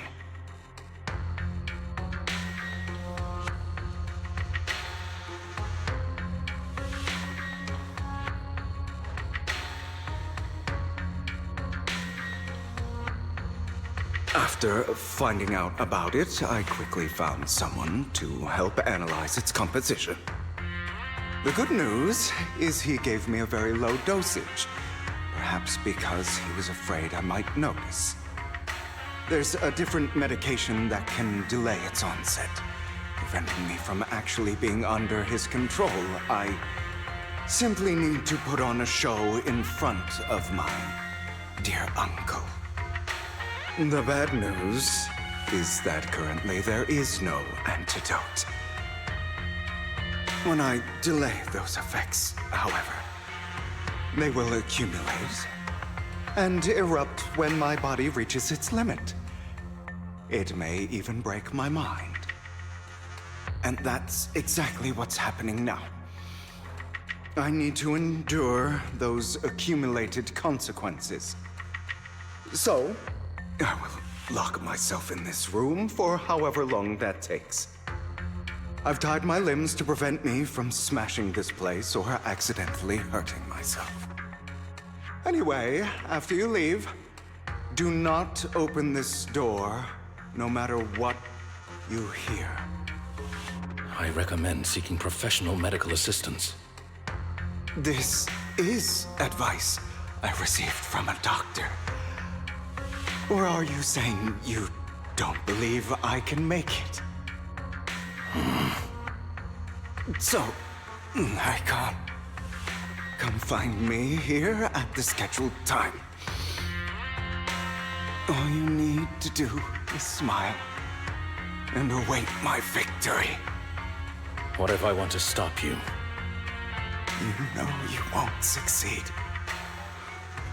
You never have. And you never will. Well, time is short. Let's begin. I understand.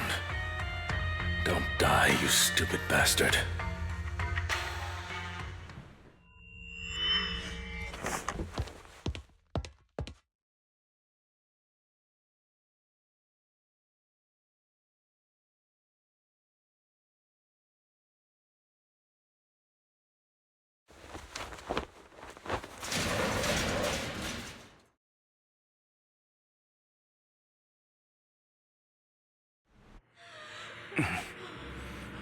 Is this because the side effects haven't worn off yet? The icon's late. I'm surprised. Or is something wrong with time itself? Looks like someone's over there. Might as well go ask.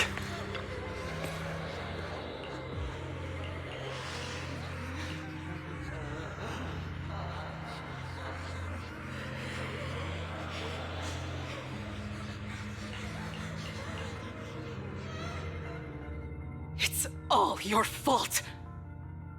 I wish I had never given birth to you!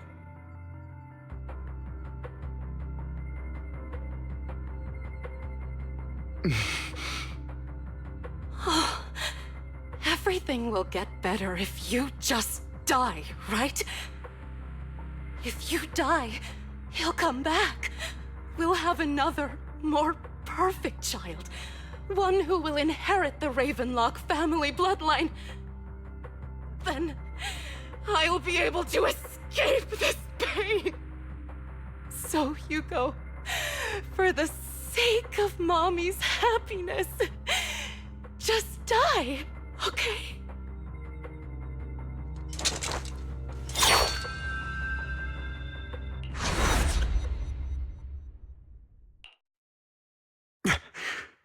So, I wasn't awake yet after all.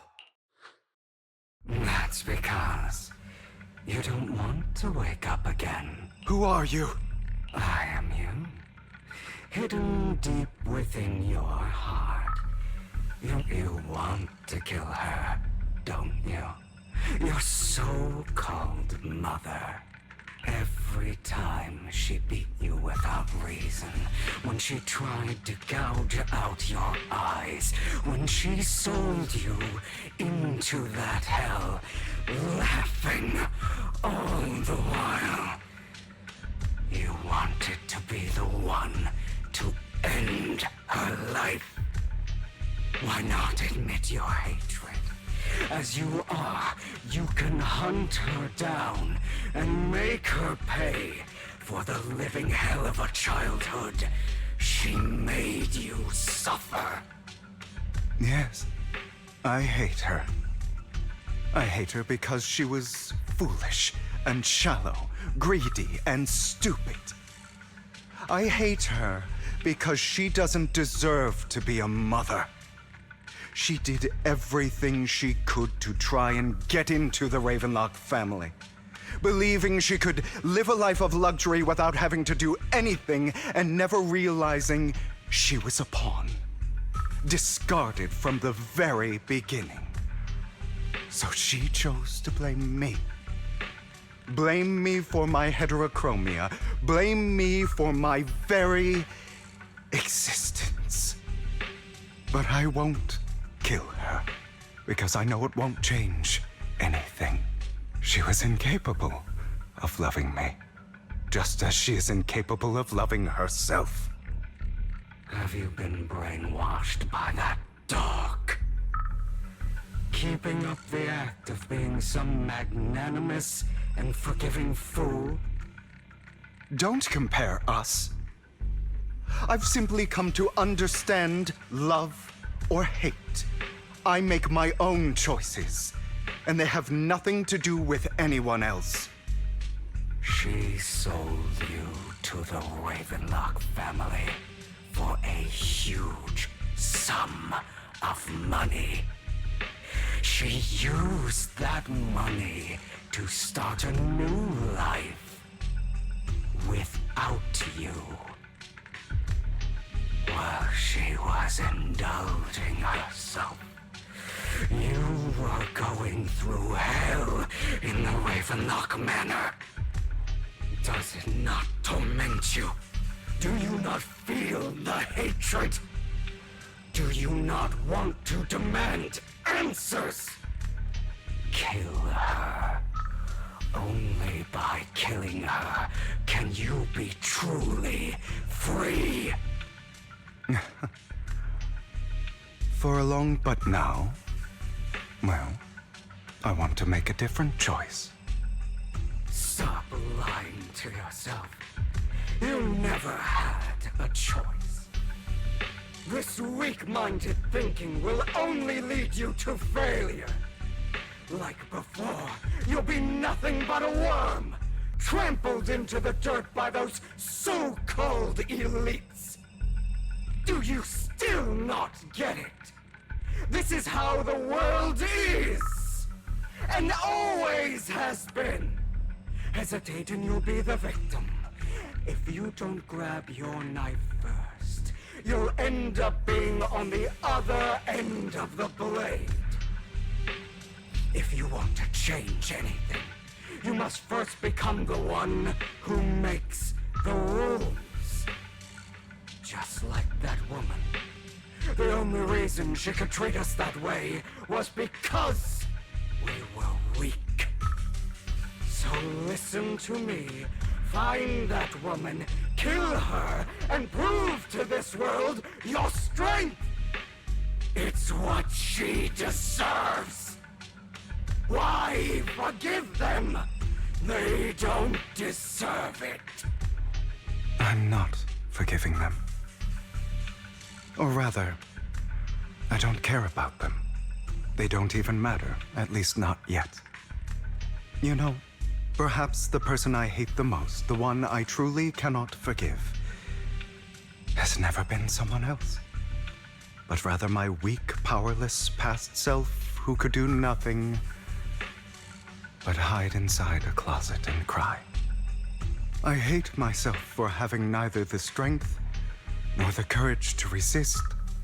I hate myself for begging for so-called familial love, even after being treated so terribly.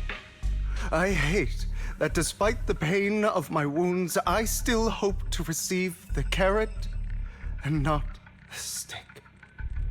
And that means you, correct?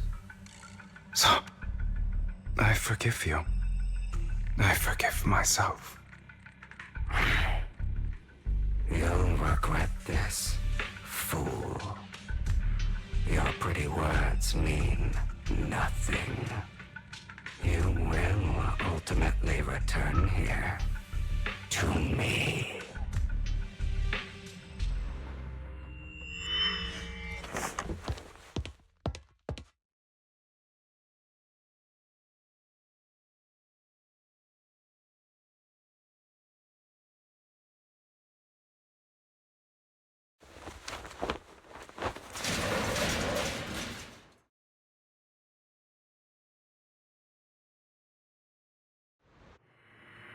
see. This is still an illusion.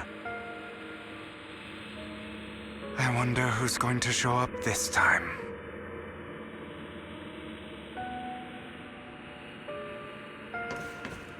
Brother!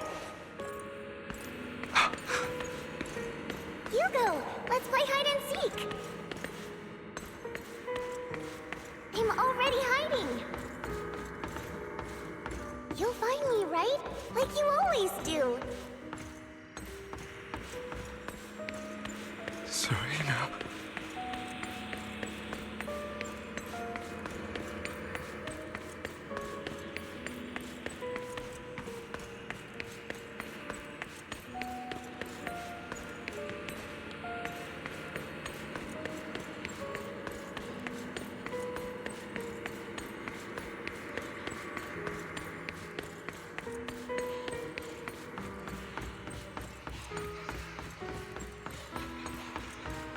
You're looking in the wrong place. I found an even better hiding spot this time. Harder to find than any place you showed me.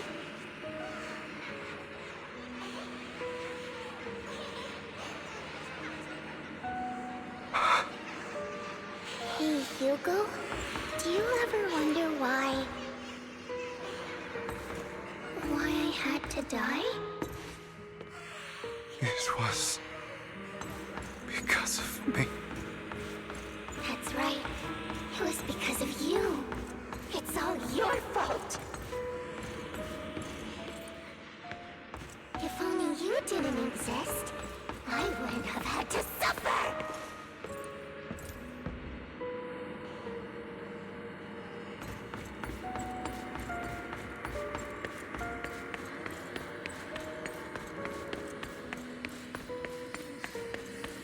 Still looking in the wrong spot. I can't believe you still haven't found me after all this time.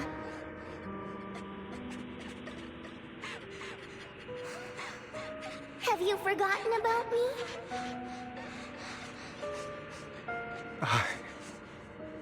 I haven't forgotten. It's okay. I'll forgive you. I'll still be nice to you, just like before.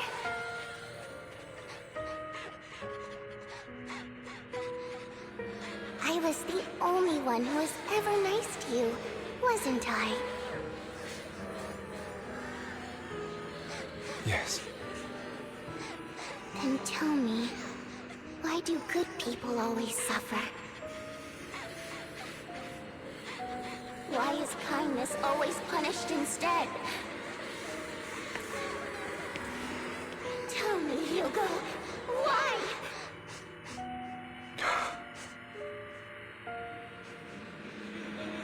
Hugo, are you lost? Go back the way you came.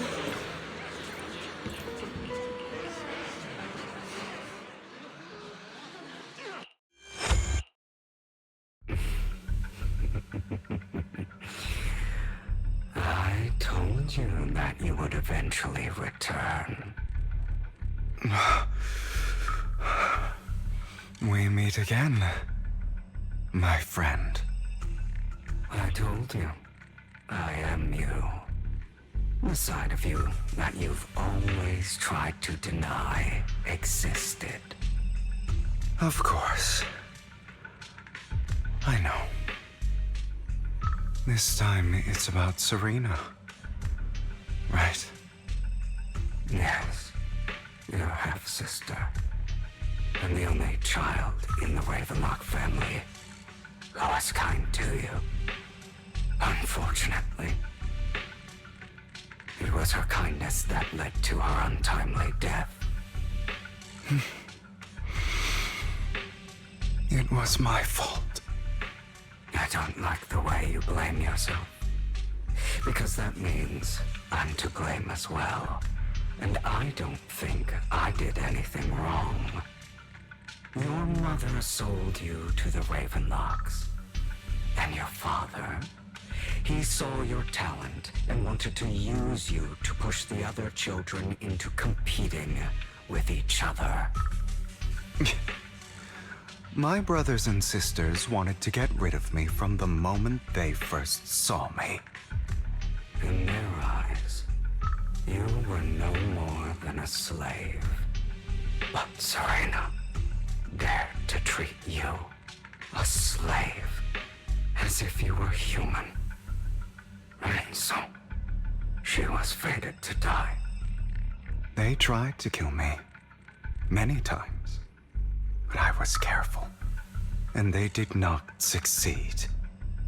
So they killed Serena, who was weaker, an easier target, and pinned everything on you. Serena died in your place. Those cruel brats thought that by reporting this to Father, they could use it to get rid of you, a rival who threatened their positions. Yet, not only did Father not blame you for the incident, he praised you for it. In this world, only the ruthless, cruel, and merciless can stand at the top. And that's exactly what you managed to live up to, no?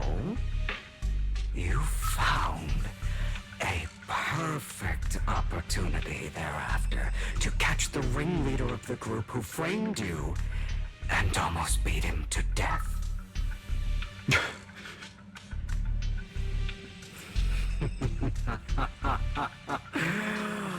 Oh, you should have seen the expression on your face back then. Oh, crazed and manic with utmost delight.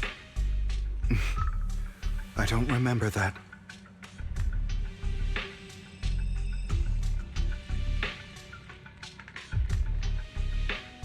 Here you go again, trying to deny your desires. Deep down inside, you've always wondered, asking yourself why these evil people never got the punishment they deserved. Why the world is so unfair. Don't you want to rip them to shreds? Just like that day when you beat that boy's face into the dirt until he was barely recognizable. His disgusting blood staining your fists. Recall your exhilaration, your cathartic release of rage, that outpour of hatred. That victory belongs to you. You deserve it. Those brothers and sisters of mine are all dead. I cannot take revenge against the long deceased.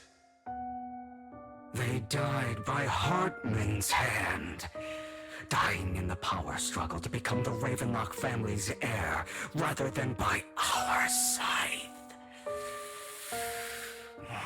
Boring.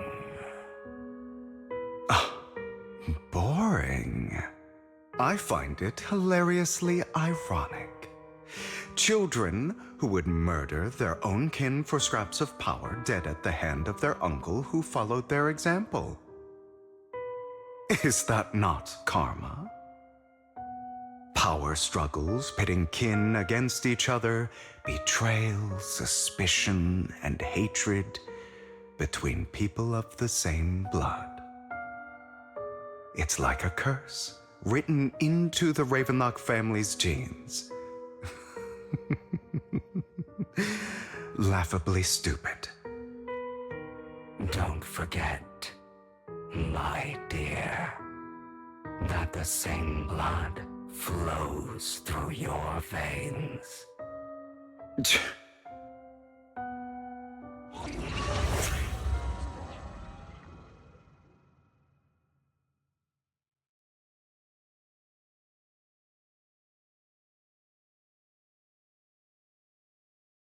That's right, my dear nephew. No matter how much you deny it, the blood of the Ravenlock family flows through your veins. Survival of the fittest. Only the strongest deserve to live. Only the strongest deserve to rule. This is the path of success that has led the Ravenlock family to victory countless times. A blessing and a curse etched into your flesh and blood. As long as you live, you'll never escape the mark of family. You are destined to one day become someone like me, like your father.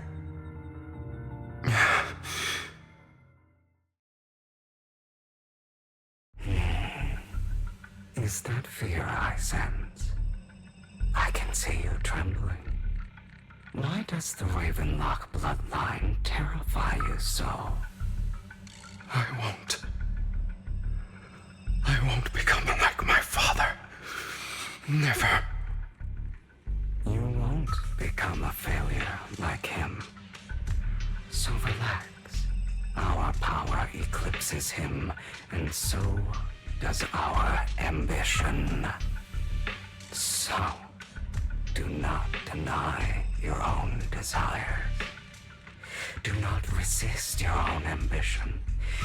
This is the talent you are born with. The best gift fate has ever given you. Admit it. Deep within your heart lies a spark, yearning to ignite a raging inferno that will burn everything down. And I am that spark.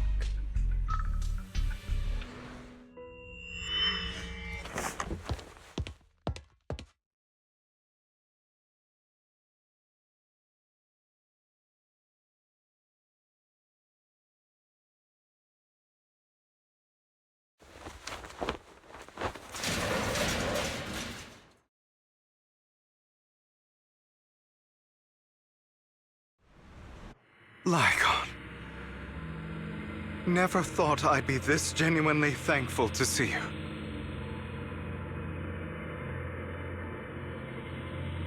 Seeing you means this never-ending...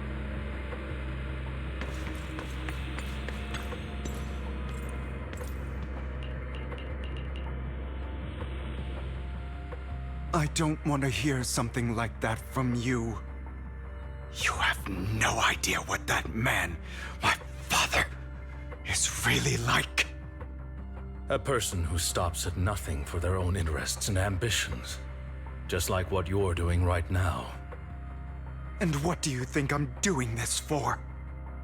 All of this was part of your plan. You knew where the Ravenlock family was going to be, so you set Mockingbird's target there. To seek revenge, you plotted to assassinate your own father, but he was too vigilant, and you failed. After almost being assassinated, your father was furious and locked everyone in the hall, but was unable to find the assassin. And what a coincidence that a hollow disaster just occurred in the vicinity. So he used it to eliminate all the unfamiliar faces there, turning them into victims of the hollow, an easy feat for the Ravenlock family. So, the one who killed innocents was my father, not me. You knew what choice an extremist like him would make, and you used the chaos to once again attempt an assassination. This time you succeeded. You killed your own father at the cost of innocent lives. Admit it, Hugo. You don't care about anyone else. The only thing you care about is your revenge. How is that any different from your father? Enough. I'm tired. I may hate him for betraying me, but he wouldn't say something like that. What? You aren't Lycon. You're the other me, hidden deep within my heart.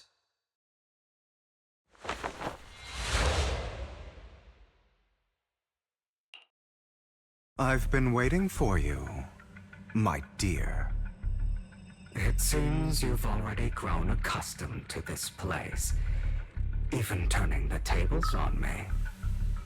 Just as you said, you are me, and I am you. There's no such thing as having an advantage over oneself. We are ultimately one and the same, forever inseparable. Then you should know what I want to say. When you and Lycon split, you didn't even try to clear up the misunderstanding, didn't deny or argue against what he said. Because you realized that deep down, he was right about you. You just hadn't acted on it yet. Some people live only to bring more suffering into this world. Sometimes, murder is what brings justice back into this world. For that, I must stain these hands in blood. That's right. Just like what you said before you faked your death. Were those words really just an act? To slay the dragon, you must first become one with sharp claws, winding fangs, and strength enough to destroy anything. You know the truth better than anyone. If you hadn't hesitated and instead seized the first opportunity to kill your father, none of what followed would have happened. Innocent civilians wouldn't have died.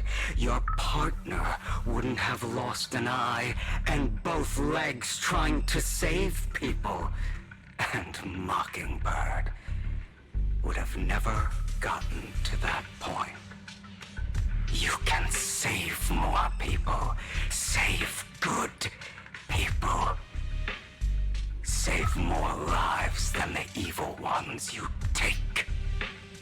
I've spent countless hours in regret over that incident.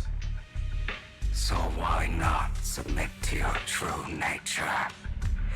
You want to be the judge, jury, and executioner of this world. And you can. I wasn't responsible for Father's death. The true mastermind is my uncle, Hartman. His schemes to kill the head of the family were all so he could take control. Mockingbird was simply unlucky enough to get caught up in it. So, for a behemoth like the Ravenlock family, with its roots so deep, a single person's death, regardless of who that person is, wouldn't change anything. Of course, whether it's Tops, the Mayflower family, or even the entire world, it's actually all the same. I refuse to be dragged down by pointless hatred any longer. You foolish, stubborn idiot. Do you understand the power of hatred? Have we not come this far precisely because of it? Or are you going to follow Lycon and Jack's twisted logic? Come on. You don't actually trust anyone? Otherwise, why would you hide this whole scheme of faking your death from them?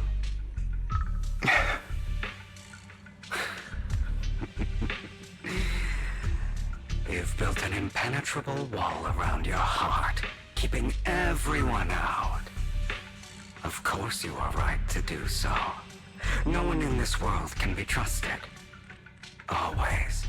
All you'll receive is hatred from your own blood and no love. Suspicion from your companions, and betrayal that comes all too easily. But the most ridiculous thing is that you want them to trust you. You stay silent and long for them to notice your suffering. You yearn for your companion's understanding and trust. Idiot. That's why you are incapable of exploiting them for your own ends. You care about their safety even more than your own. But remember, only the weak need companions. And we are children born from hatred. We are different from them. I will never be like them, and I don't need to be. Come. Let me show you what powers we can wield. But you are me. And I'll never lose to myself.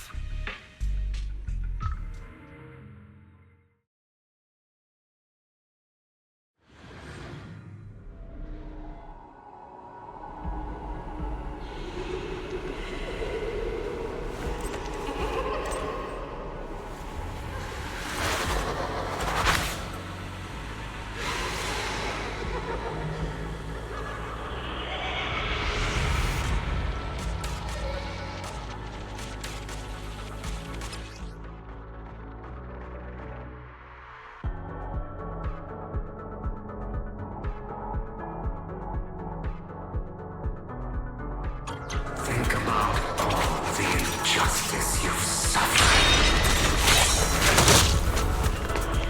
If you choose to forgive, you're betraying yourself.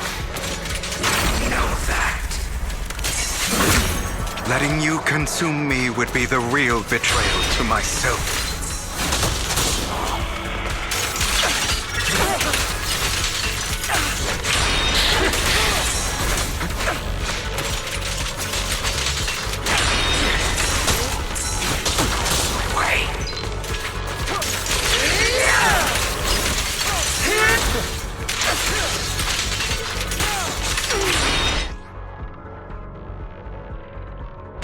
Think you can just get rid of me? Without me, you are nothing. For what it's worth, thank you. Don't be afraid. You and I are inseparable. You're part of me, just as I am part of you. Fancy words won't change anything. No. It's not just platitudes. I finally understand now. Some pain only fades when it's seen, when it's accepted. So I won't fight you anymore. I won't hate myself anymore. Weakness, hatred, malice, strength, forgiveness, justice.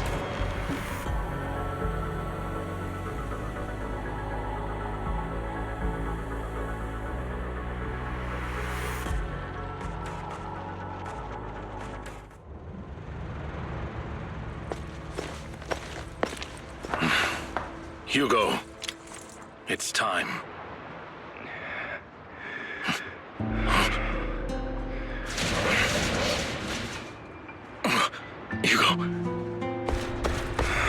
Hugo, you... Did I scare you? I made it through. I won. No praise from me, my dearest partner.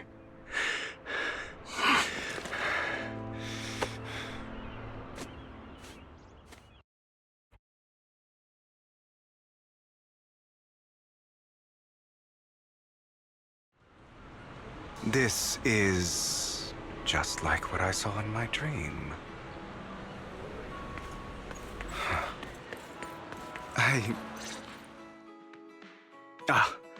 My former partner. You're still as punctual as ever. Are you sure you're fully recovered? How about we fight? And I'll show you how recovered I am.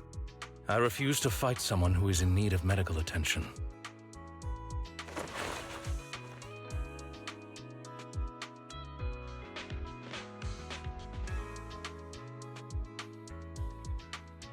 How thoughtful. I'm touched. Or perhaps is this simply part of Victoria Housekeeping's professional care? I'd rather you not starve to death.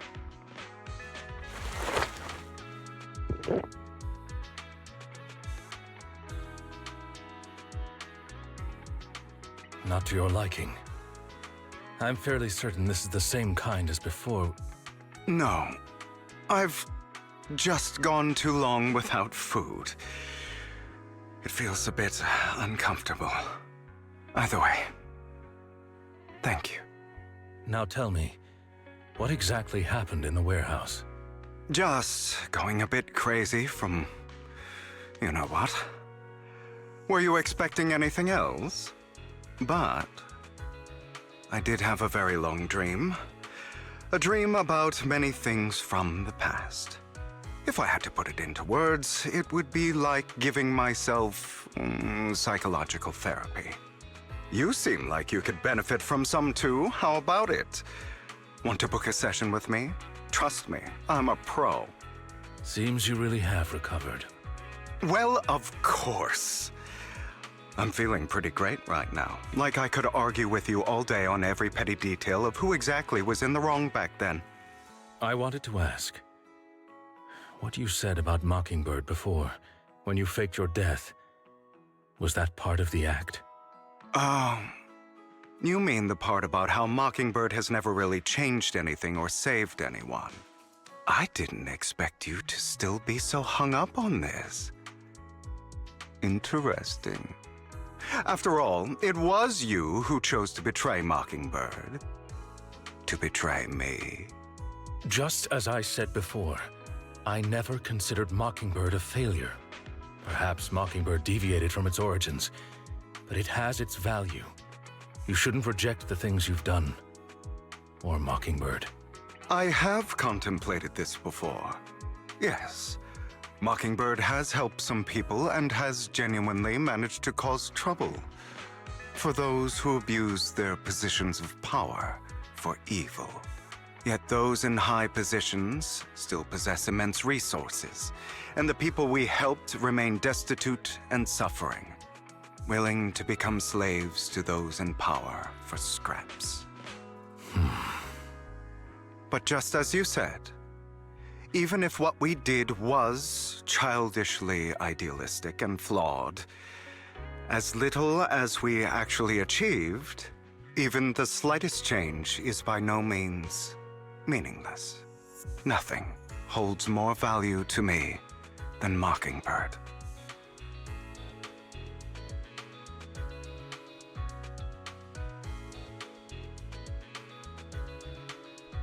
All right, let's catch up later. I still have things to do and need to wrap up my plan. I thought you would rest up first. As much as I would prefer that. My dear uncle and the Exaltus fanatics likely would not give me such an opportunity. If all has gone to plan, the fish will have taken the bait already. And if everything goes very well, I'll soon have solid evidence of the Ravenlock family's crimes. Well then, thank you for your assistance, former partner. Let's part ways here. I'll go with you. Lycon, surely you don't think that because I just recovered, I'm too weak to deal with those useless fools. Hartman's actions will disturb the safety of New Eridu. As I serve the mayor, I should intervene. Very well, whatever. Let's go. And don't slow me down.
Those are Ravenlock's men.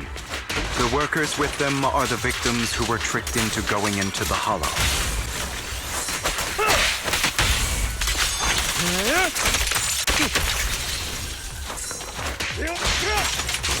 Come on, let's get them out of here.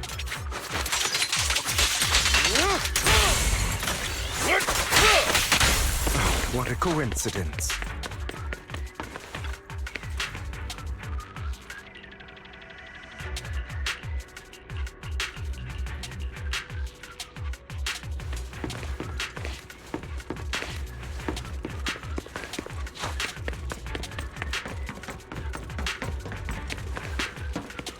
Bunch of nobodies. Annoying as hell. Kill them! You're welcome to try.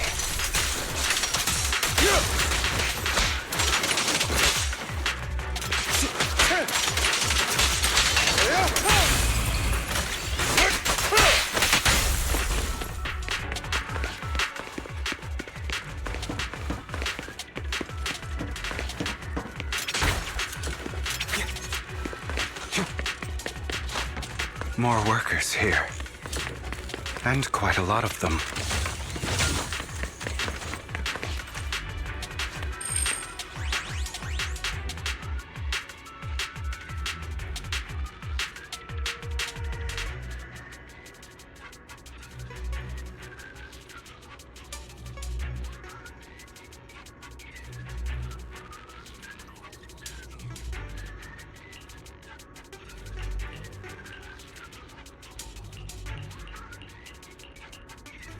Is Hartman behind this, too?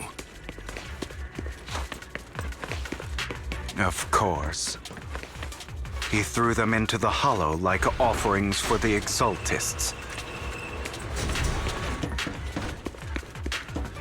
To him, those workers are just another resource, no different from the ether his company mines in the Hollow.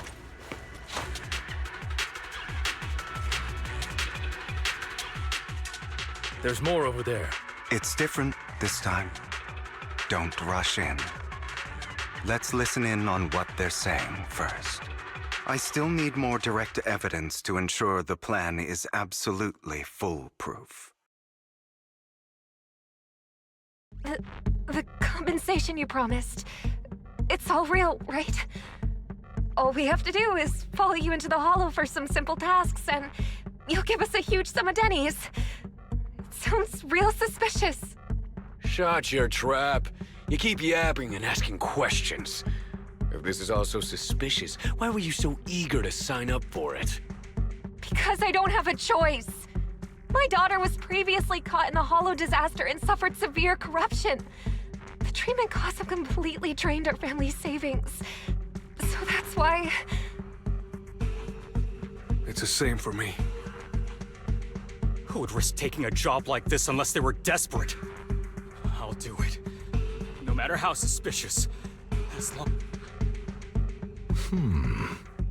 Wait, you people from the Ravenlock family, you're part of a... Don't worry, but before we start... Bro, should we really be doing this already? These workers keep talking. We're wasting time like this. And the sooner they take it, the sooner it'll be over. Consider it an early release for them. What? You didn't say anything about having to take pills before. Look, this is good stuff, all right? It'll increase your ether aptitude. There's tons of people who'd kill for something like this. Exactly! You'll be working in the Hollow for several hours. This is essential medication. You have to take it before we continue. If you refuse, then you can forget about the job. Of course, you won't receive the compensation either. Lycon, what are you doing? Rescuing those workers, of course. There's clearly something off about those pills. We can't let them take them. Now is not the right time. As I said, we need more evidence to ensure the plan works. And as I said many years ago, you can't So that's how you see it. If that's not what you want me to think, then explain everything to me. All right. It's a little complicated, but simply put, these workers will be fine. Of course, it's your choice to trust me or not. But if you try to rush in, I will stop you. I trust you.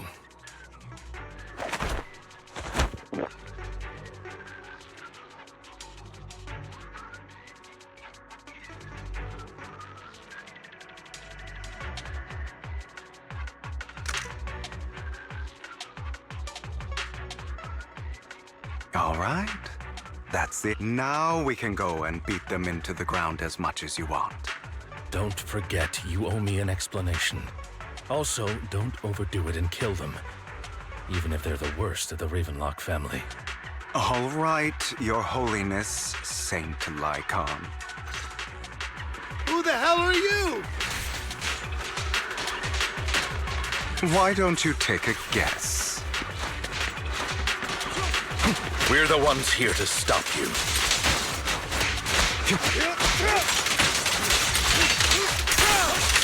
Can't remember the last time we worked this well as a team.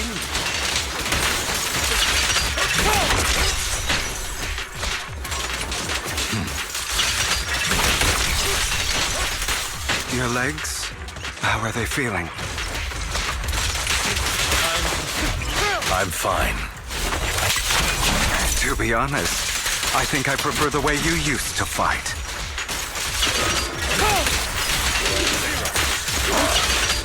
You had a lot more aggression. I've merely learned to control my strength.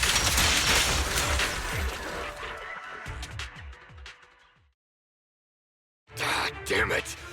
Who the hell are you? How dare you mess with the Ravenlock family? Ravenlock.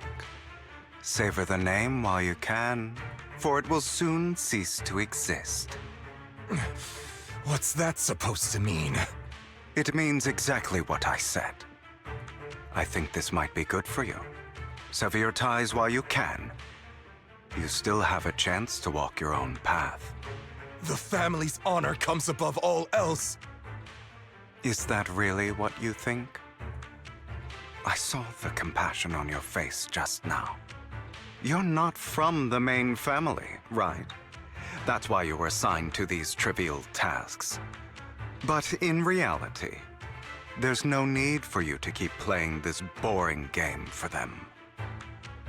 I don't have a choice.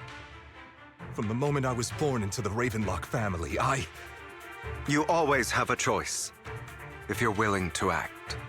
All right, let's end the small talk here.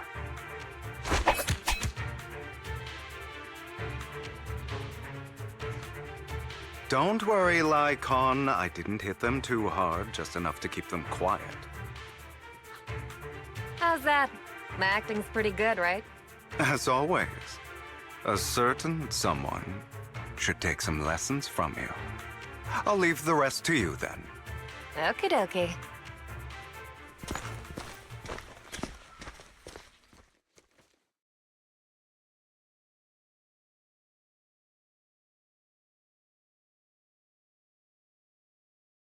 Okay, now can you tell me exactly what's going on here?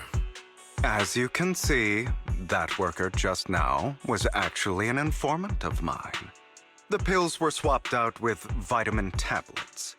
Outside of this batch, some workers have already taken the actual substance Hartman has. But rest assured, the antidote for it is already in development. I found the best in the field to help, and with the data I collected before, we should have results soon. I wanted to ask. The reason you decided to lock yourself in a room and endure the effects of the drug, besides getting evidence, it was also to collect... It seems you're not completely beyond hope. I thought you were just being stubborn. Sometimes I wonder if you know me at all. Then, I have one last question. The truth is, I heard everything. That entire conversation between you and Jack. Before he passed away in that small attic. When Jack called you aside and gave you those warnings. When he told me you might go down the wrong path? That's right. You never said anything. What would I even do? Scream and rage over your suspicions, or get on my knees and beg for you to trust me? You know there's no way I'd allow myself to do such a thing. Besides, back then, even I was confused about myself. Jack, It's all in the past. You don't need to explain anything to me. Enough. We should get going. If we're going to reminisce over the past, we should find a more suitable location.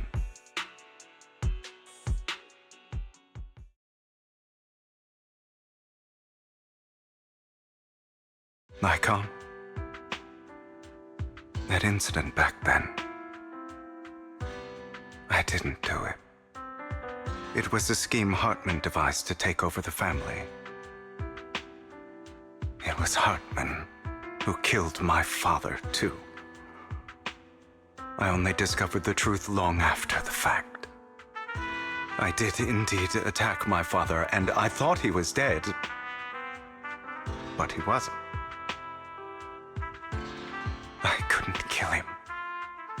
And even before that, if I hadn't hesitated, none of what followed would have happened.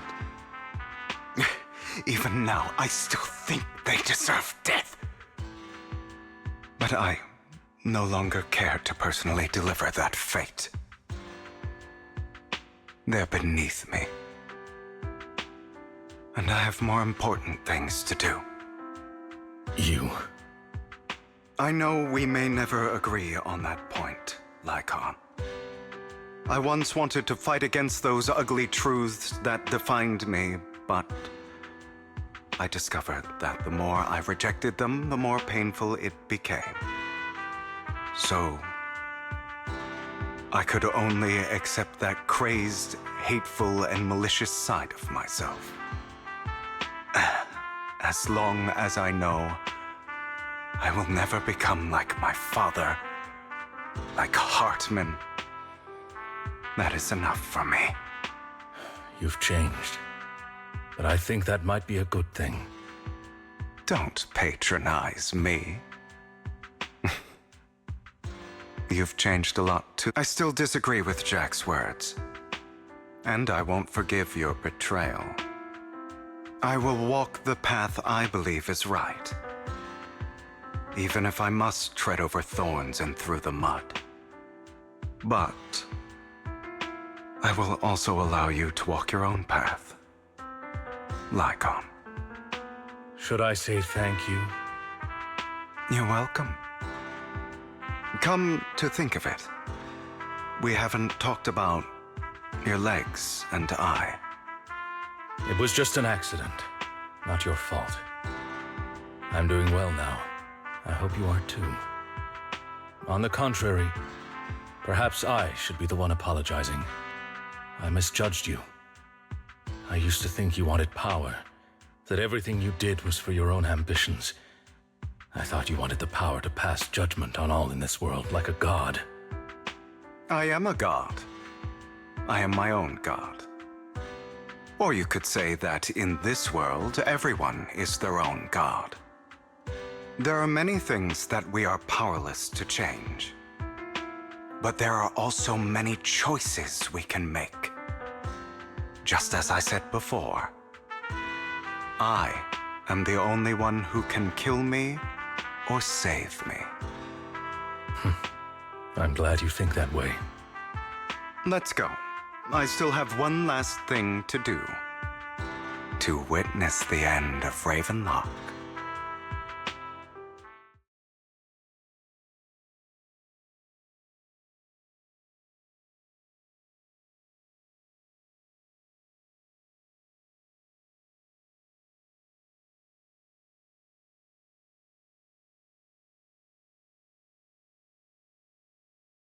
You really think you can take Your little tricks mean nothing. As long... You still don't get it, do you? This was never about avenging my father.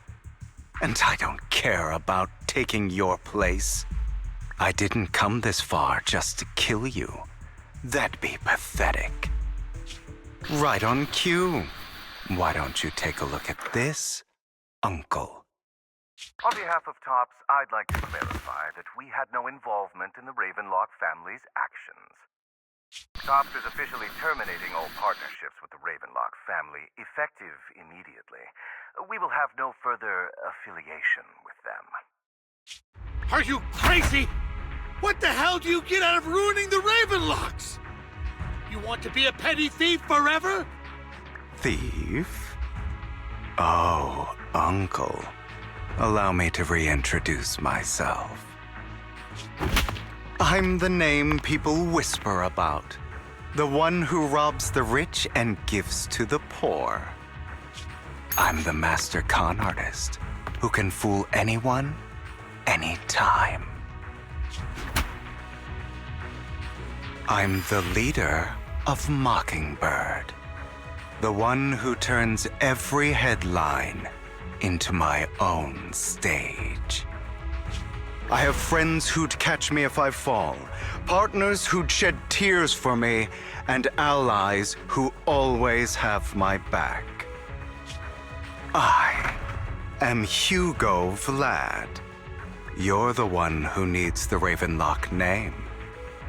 I never did. You ungrateful bastard! You should have never been born. You flatter me. Same goes for you, Uncle.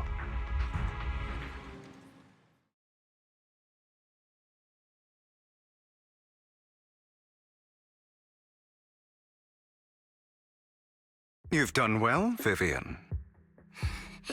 You had better give me an explanation. And here I thought this would be a touching reunion. What's with all the anger? Hugo, I'm a member of Mockingbird too. And I mourned your death. Listen, Vivian. I don't want you or the people you cherish to get caught up in danger because of me.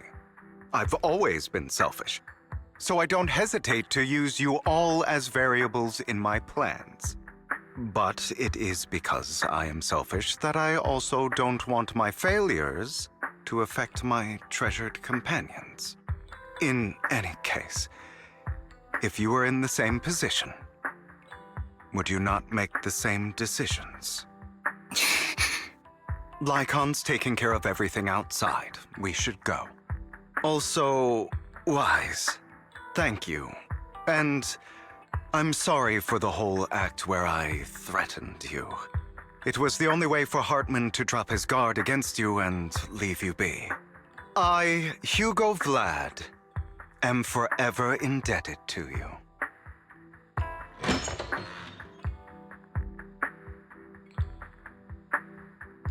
Master Proxy, although it is late... Did you know about Hugo's... You are a student... You still have that habit of finding awkward excuses when you're embarrassed. Mr. Hugo Vlad, if you have any important intelligence to share, please do so with haste. I need to return to rest before midnight.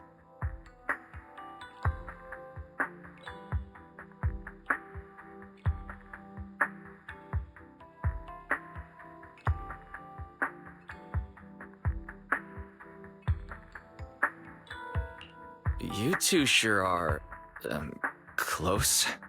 For the sake of a certain old fossil's sleep schedule, I'll keep it brief. I learned from Camille that Dina intends to embed the sacrifice core into the sacrifice. Apparently, it will make the sacrifice much stronger. Sacrifices created this way will not retain their minds and will indiscriminately attack all living beings, including their creator. So the Exaltists don't do this. It would bring them no benefit. But Dina's concoction can control people's minds. If a person takes the pill and is injected with the serum Landon left behind, the sacrifice would be under its creator's control. Although the dormant sacrifice has been destroyed, Dina found a batch of that serum her father created and wants to create new sacrifices. Putting aside the sacrifice for now, Hartman's sacrifice core is fake. We don't know where the real one disappeared to. The real core has always been here. Here? In Lord Phaethon's video store? Vivian, do you remember when I suggested you give that collectible to our dear proxy? I remember. But that was just an ordinary pendant. And I've met the person who submitted it. She has absolutely no connection to the Exaltists. How about our dear proxy take out that pendant so we can take a look?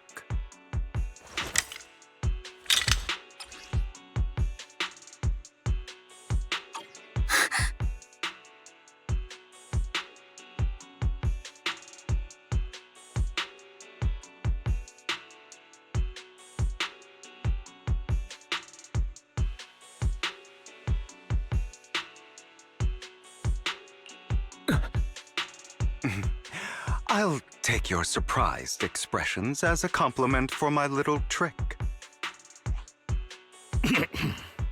I will hand over this core to the mayor as agreed. Since he fulfilled his promise to protect Vivian and the manager while I was pretending to be dead, I won't go back on my promises. No wonder the mayor would promote rhetoric favorable to Mockingbird. I can't believe I thought he was actually being sincere. Since we have the sacrifice core, all we have to do now is stop Dina from using innocent people to make more sacrifices. Yes, and we need to destroy the last batch of Landon's serum.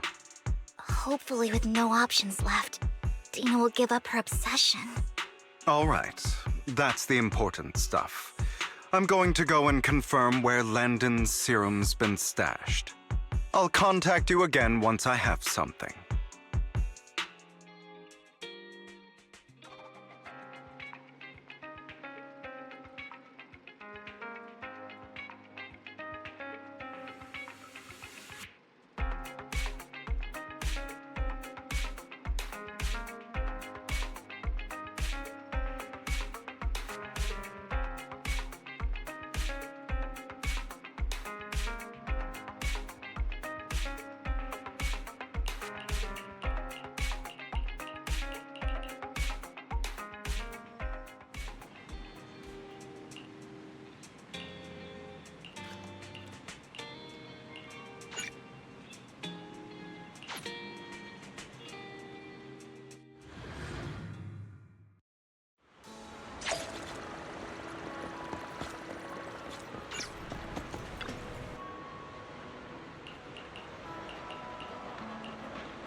Landon's stash should be somewhere nearby.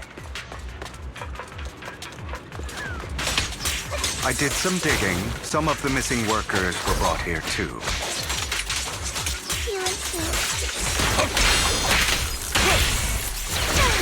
Dina's getting ready to make her move. Don't worry, we'll clear them out.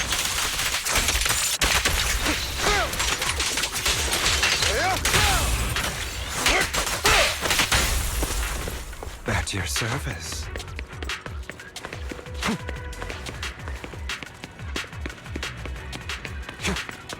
They're trying to destroy the goods! Stop them!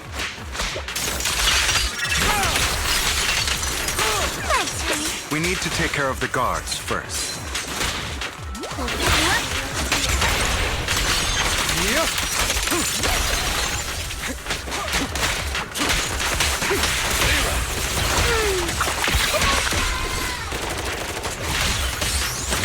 Some of the serum is stored in this warehouse.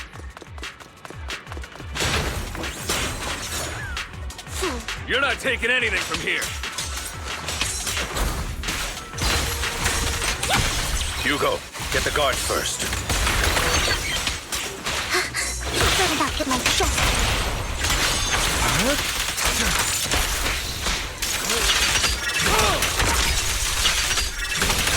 I'm part of Mockingbird too.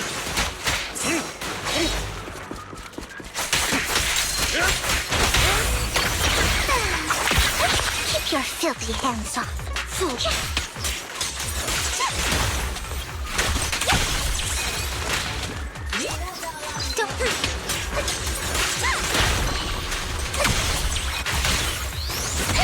You just stepped into your own grave! Don't touch me. Fools.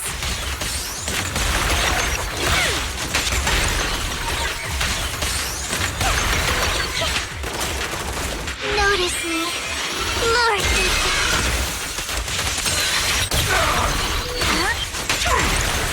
The wind is perfect.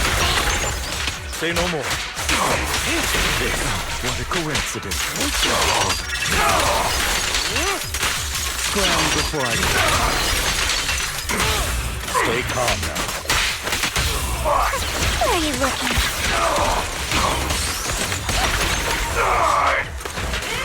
Out of my way!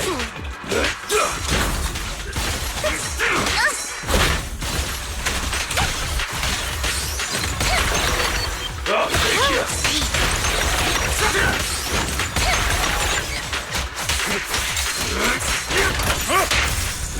Power! Boring opponent. Don't look straight at me.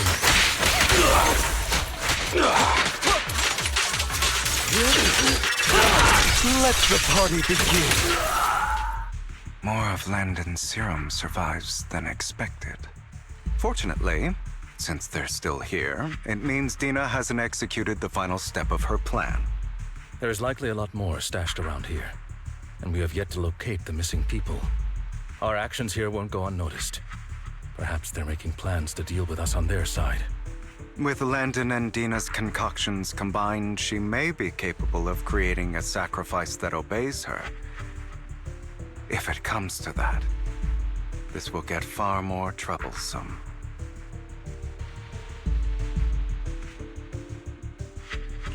How about we split up? Hugo and Lycon will destroy what remains of the substance around here, and Vivian and I will go search elsewhere. Very well. Let's go with your plan. But be careful if you encounter Dina and her people. According to Camille, she's absolutely obsessed with completing her father's dying wish. Who knows what she may try? Let's part ways here for now. And perhaps the other manager could use EOS to guide us. Sure. I've been feeling way better these past few days, so just leave it to me. It's only now that I realize how fortunate we are to have two Lord Faithins. Yeah, but I feel like our work's doubled. In the past, Wise and I would only ever work on the same route. Greater power means more responsibility. And in any case, I'm sure the mayor would be able to provide double compensation. He's a very generous person, after all. Right, Lycon? I will request additional compensation from the mayor. It's not about compensation. It's just... I'm still not used to us being separated in the Hollow, so I'm worried about Wise's safety. Oh, but I have no doubt in your abilities. I just haven't gotten used to it yet.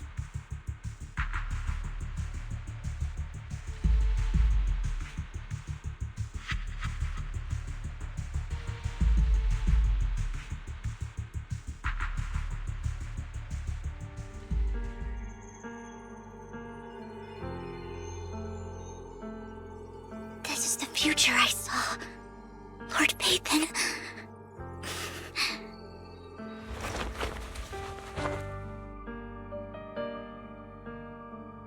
I'm sorry. This time, I will make sure the future I saw does not come to pass. I don't want to bring you misfortune.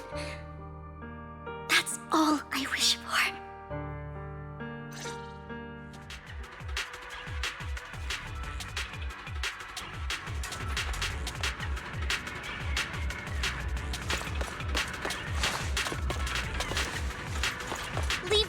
Lord Dathan!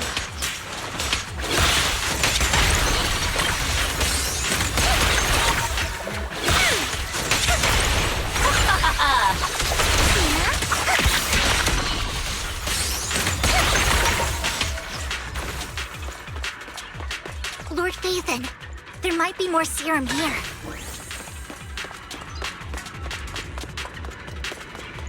How dare you steal from Lady Dina! I'll try to go easy on you. No promises. What's up?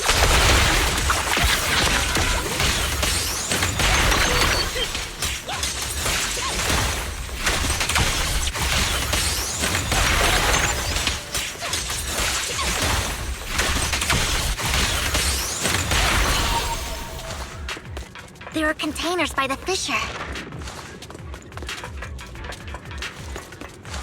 There's got to be something inside. Let's try opening them.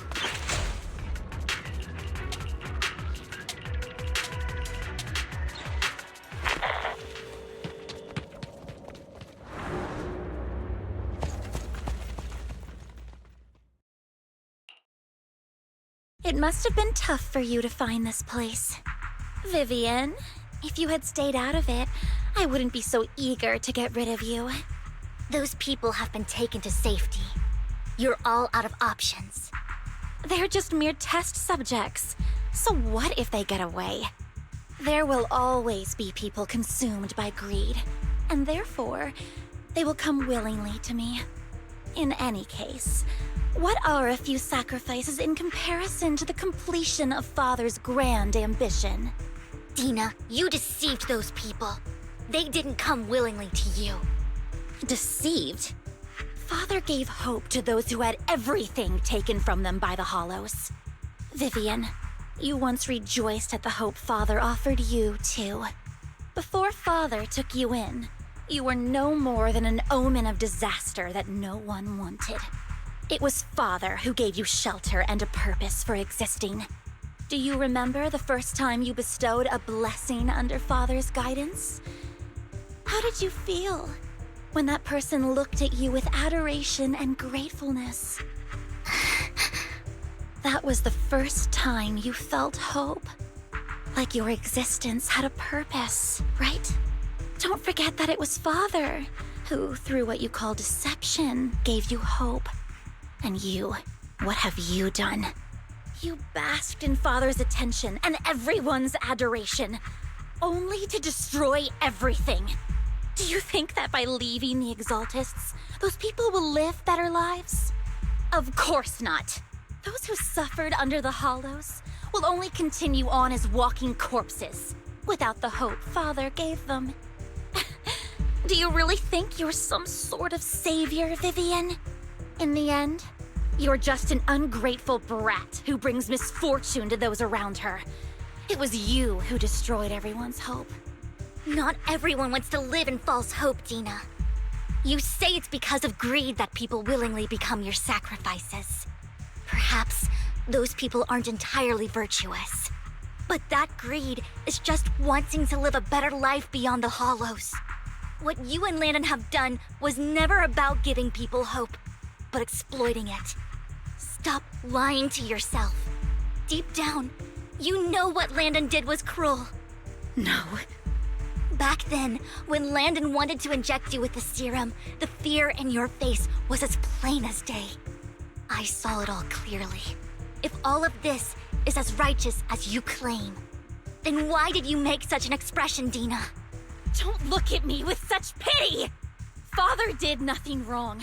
All of this is to make something of the Hollows other than disaster. That's everyone's only hope. Dina, it's not too late to stop. Stop living in this lie. You know what would happen if a sacrifice loses control and escapes the Hollow. It's not the Hollows that are to blame for those people's deaths, but the hope you keep talking about. That will cause more despair and claim more lives. That is merely the necessary sacrifice to accomplish a greater goal. No one deserves to be a sacrifice. Your hypocritical magnanimity disgusts disgusts me. I can always go and get more test subjects if they've escaped. And I will be able to replicate Father's serum with enough time. With you gone, I'll be able to complete Father's gift to the Creator and fulfill his last wish. Camille, release the failed subjects. Lady Dina. Camille, are you going to do what you did before? You keep saying you'll follow the Creator, but it's all lies. Lady Dina, the Hollows took my family from me. I understand that there's no way to get back what I've lost. It was Lord Landon who told me that the Creator would guide me. One day, Hollows will no longer be disasters. Everyone will be able to survive inside them. I look forward to the day when this hope becomes reality. I watched you grow up, and I know that you've always looked up to your father. He gives you hope, and I destroyed that hope with my own hands. I know the pain of loss, so I've always felt guilty. I want to atone for the hope I destroyed.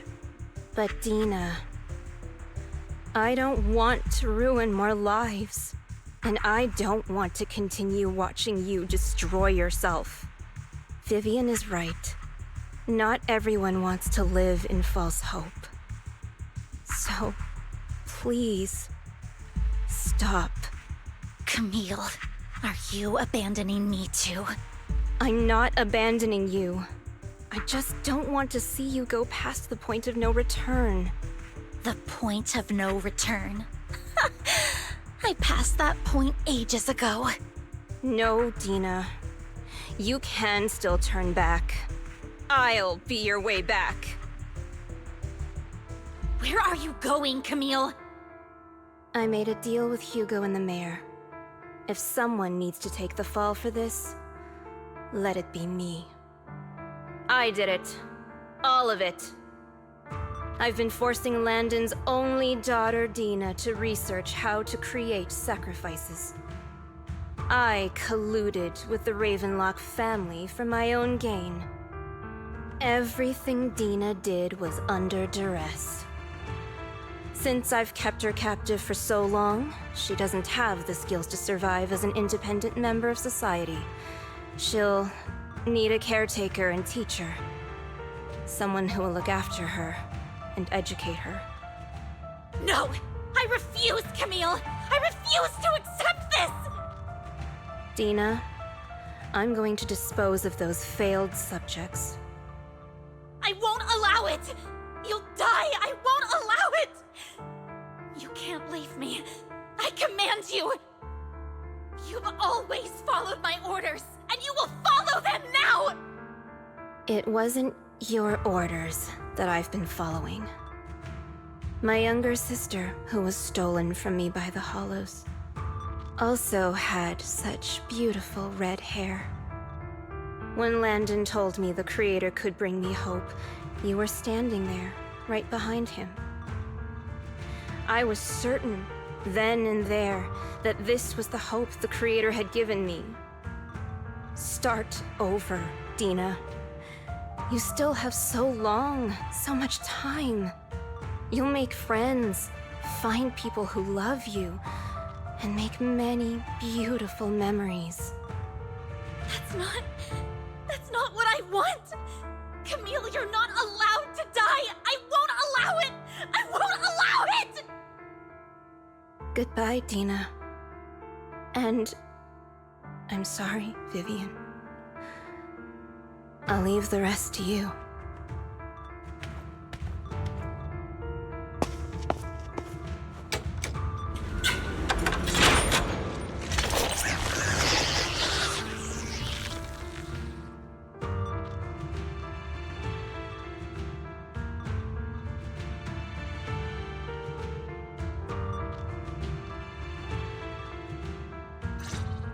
Take out these ethereals first. Don't touch me. Don't touch me. We can't let Camille's efforts go to waste. Don't touch me. Don't.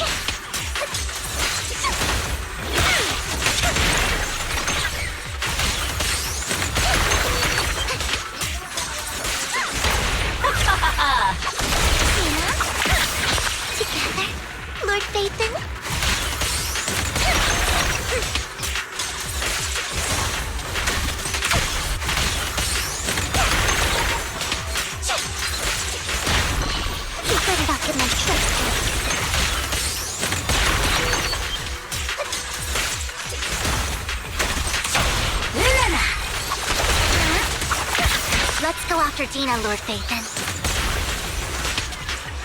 Fool. Thing.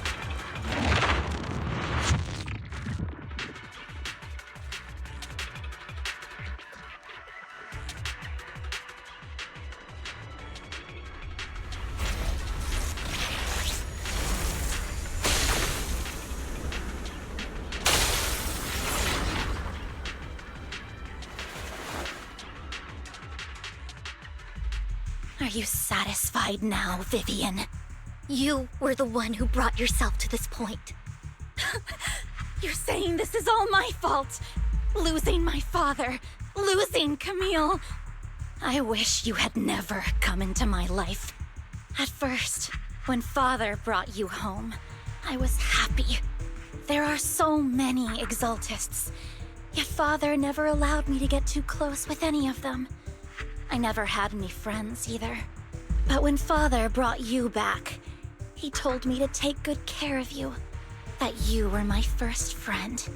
I was also so happy the first time you took my place in helping Father select a person to receive the blessing, because it meant you were different from all those other people. You could stay with me.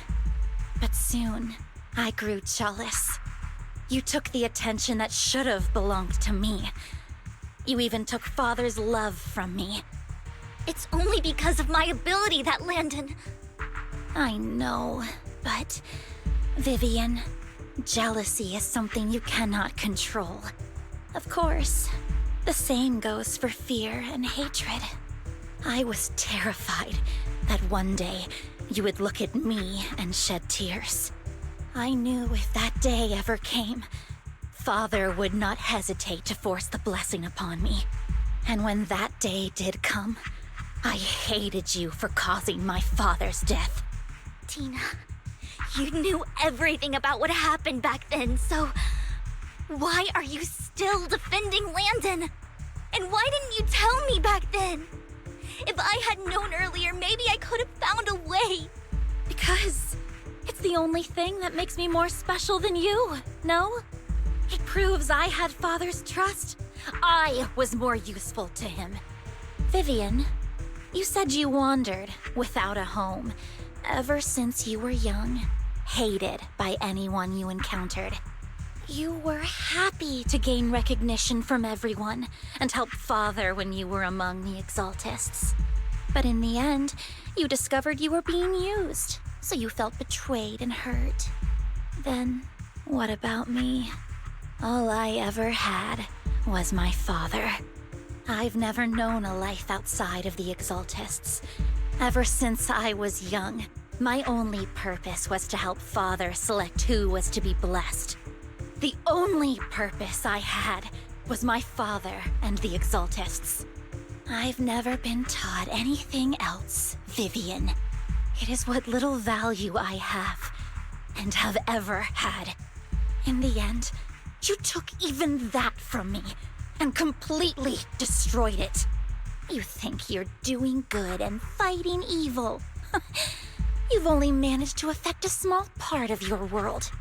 But have you ever wondered if maybe that's all there is to my world? I never wanted to hurt you. You are also my first friend. And that's why I wanted to save you back then. Save me? You and Camille all talk about saving me. Why don't you understand? To me, loss is so much more painful than death. Tina, you can start over. Everything Camille did was so you could live on. Let's leave the Hollow together. There are so many amazing places in New Eridu, okay, Tina?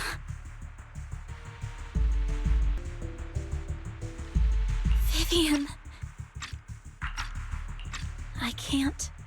I can't forgive you. And I don't want to forgive you. I have nothing left. If what little hatred I do still harbor were taken from me, well, I refuse to be so pitiful. I won't apologize, Vivian.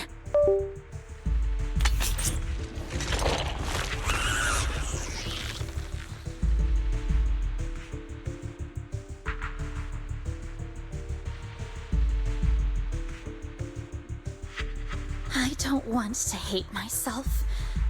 So I can only hate you for killing my father, and hate Camille for leaving me. That's just the kind of person I am. Hateful and despicable. I refuse to owe anyone anything. I refuse to feel regret. I won't. Vivian, I will keep hating you. I will take all who are precious to you. I will also hate Camille, so I won't do as she wished and start a new life. Vivian, if you had never existed, if I had never, you would be... Lord Phaethon, please do not interfere. She was my first friend. I'm going to bid her farewell.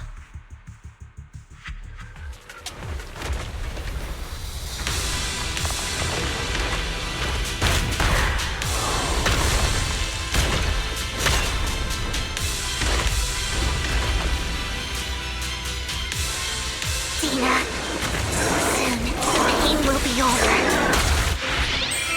Get my Lord Phaethon! Don't come any closer!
Vivian, behind you! Lies!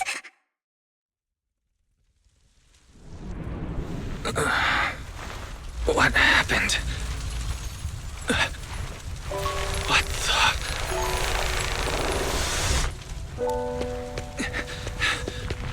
Vivian! Lies. Don't come near me. This is my own choice.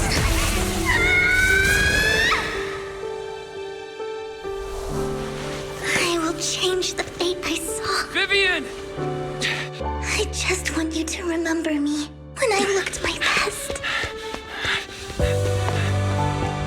Vivian! Careful. Vivian, your body... I'm sorry you had to see me like this, but I don't want to be the one that only brings misfortune anymore. No. There's got to be another way. It's so warm, and the night is beautiful.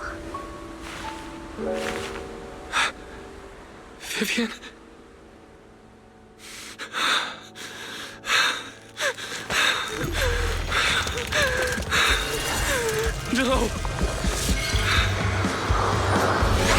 can't end like this!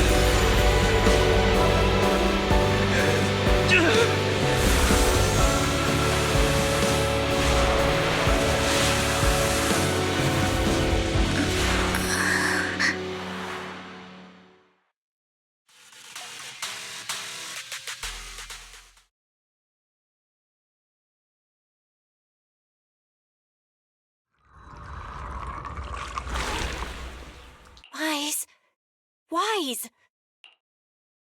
Wise, you're finally awake. I'm at the store? I remember I was with Vivian. Wait, she injected herself with Landon's serum. Is she okay? Hugo and Lycon brought you out of the hollow. You scared me to death. Thank goodness you woke up. And you said Vivian used the serum on herself? But she looked fine to me, bar a couple of scratches. Hugo sent me a message earlier saying he got her checked over and she was all right. Do you remember what happened? The situation was dire, so Vivian used the serum on herself to defeat the ethereals. I saw the crystallization process starting to occur. I can't describe exactly what happened. I saw something blurry, but I just wanted to stop Vivian's corruption process. I don't know exactly what I did, but then I lost consciousness. What happened after that? When I let Hugo and Lycon there, it was just you and Vivian lying there on the ground. We couldn't wake either of you. Let's put that aside for now. Do you feel any discomfort-wise?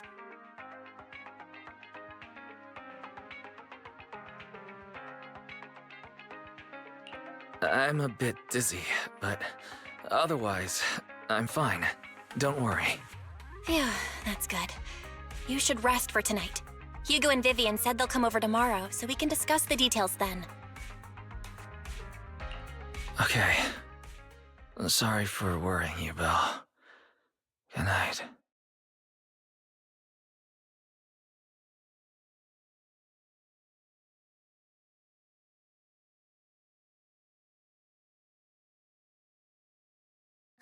Lord Phaethon! How are you feeling? No headaches? Leg pains? Heart palpitations? Loss of appetite? Vivian? I was just so worried. Sorry. Anyway, Lord Phaethon, I'm so glad you're okay. What happened this time was all my fault. Things were dire, and you did what you had to. Plus, if it weren't for you, we wouldn't be here now. So what happened? Wise said he saw the crystallization process start, but I didn't see anything through EOS. Hugo? Lycon? Did either of you guys see it? Allow me to explain. Miss Vivian told us what happened after she awoke, and the mayor arranged a full medical checkup for her. Based on the results, Miss Vivian indeed shows mild corruption sequela.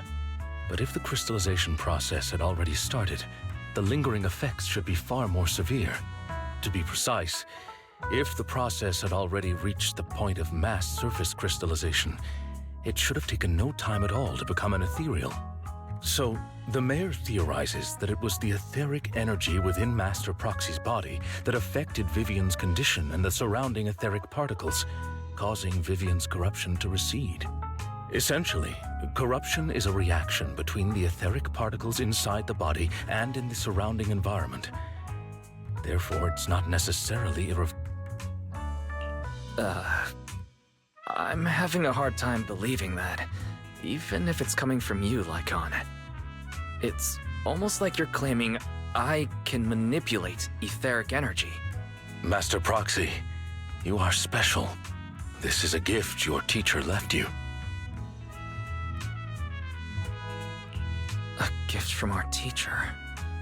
How come I never knew about it? I don't know all the details, so I cannot explain everything to you. My apologies. However, Miss Yixuan might be able to answer some of your questions. She will visit you sometime soon, so please feel free to ask her any questions you may have. She has quite an eccentric personality. If she causes you any inconvenience, Can I file a complaint about her with you if she does? Master Proxy, you have always been a people person, so I trust you will handle things just fine. The way you said that just makes me more worried. In any case, the mayor has asked me to give everyone his most sincere gratitude. Unfortunately, the mayor could not come personally, but has promised everyone a favor. Provided it's within his means, he will offer his unconditional assistance once. There is no time limit on this favor. Unconditional, What if I wanted his position as mayor? If that is what you desire, then the mayor and his subordinates will be first in line to vote for you in the next election. As for the other votes, you'll have to work for them on your own. But should you assume office, I hope you take full responsibility for handling all day-to-day matters and lead by example. By sheer happenstance, the mayor has provided you with a copy of his current assignment, the City Waste Sorting and Processing proposal. Old fox. Well, can I request Lord Phaethon's? The mayor imagined, you might ask. I have prepared all the necessary documents, and the ceremony expenses will be covered by the mayor as a gift. As long as Master Proxy agrees, we can sign and process the documents immediately. But this matter requires mutual consent and cannot involve coercion, confinement, or one party's lack of consciousness. Stop! I would never do that to Lord Phaethon! Probably. At least not today. As for you, Master Proxies, the mayor has some sense of what you desire. That said, he hopes you might speak with Miss Yixuan first before you decide the timing of that favor.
I did not expect that such a spiritual entity would exist here.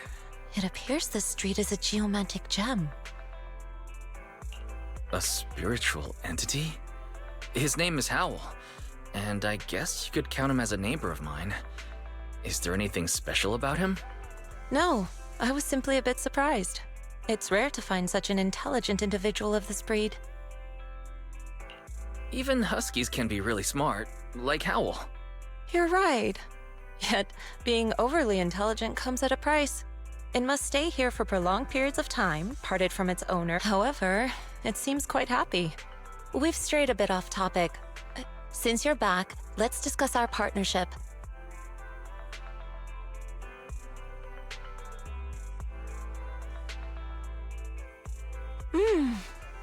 Nice job. Good air circulation, excellent layout. Your bamboo here are also very energetic. It seems your fortune is good when it comes to wealth. Huh. You even know feng shui? I'm happy to hear that. But who exactly are you? I suppose this is our first official meeting since parting ways in the Hollow. Now that both of you are present, my name is Yi Xuan, a mystic from Yunquei Summit. Mystic? Like those people in movies who can tell your fortune and go around blessing people? This is my first time meeting one in real life. But what's Yunquei Summit? Any details you can give? Just an ordinary sect of the mystic arts. Our disciples travel all across New Eridu and sometimes collaborate with authorities. Currently, I'm affiliated with the Hollow Investigative Association. Right now, however, I'm here to discuss a partnership in the name of the Mayflowers. So, what sort of partnership are we talking about? I have reviewed the documents provided by the Mayflowers.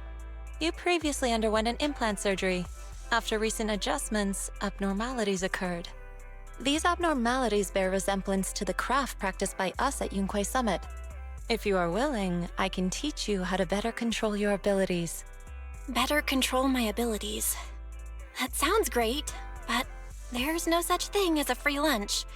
Since you're willing to teach us your craft, Shifu, you must want something in return, right? That's right. Mayflower will have you join me for some investigations. Looking at my divination results, this will be a complicated and very likely dangerous matter. He's still going over the details, but should have more information for you soon. You can wait until then to decide.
Please, help me check my fortune!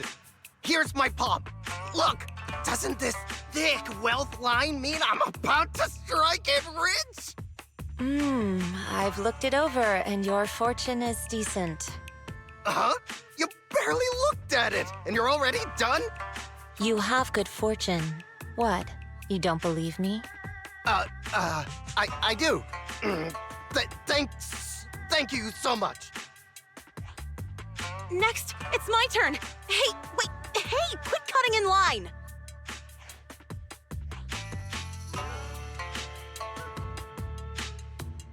So this is where you were.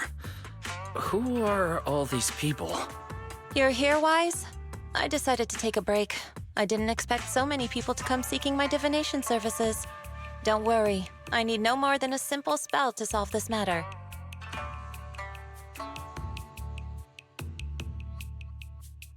Fortune-telling services is 10,000 dennies per session.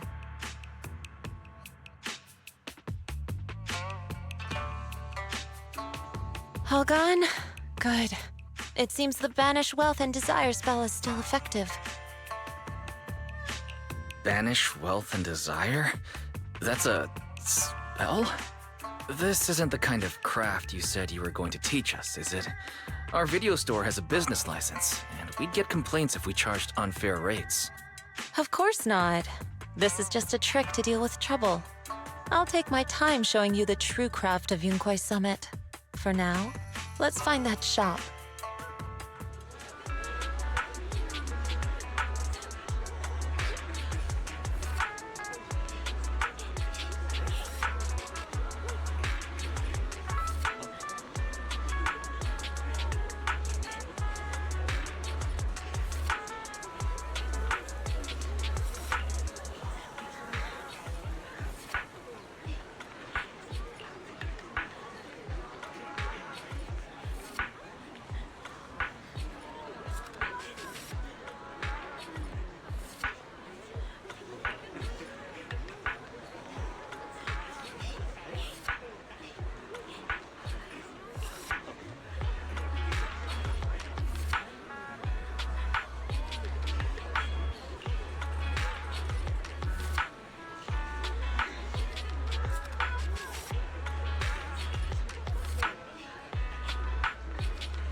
Yishuan Shifu, the store is right up ahead.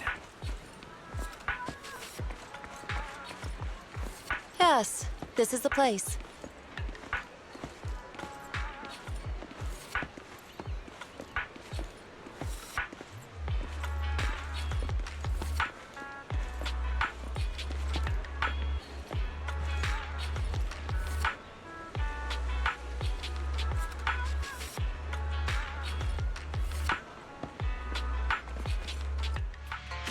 Ah, this is the one.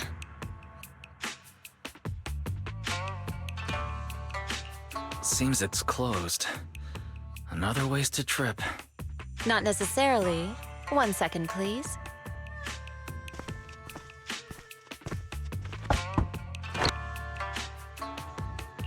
Huh? Is there someone inside? Relax. The boss prefers to do business with people they know. They like their peace and quiet, so they rarely open for customers. I'm an old acquaintance and just wanted to retrieve something. What a strange private business. Shifu, what exactly are you retrieving? Just some things needed for our future investigations. You'll know in time. Really? Shifu, I feel like you're always so mysterious. Rest assured, I'm not hiding anything from you. It's simply because the correct time has not yet arrived, so there is no need to rush. Since we've already obtained what we came for, let's part ways here. There will be plenty of time in the future. We will certainly meet again.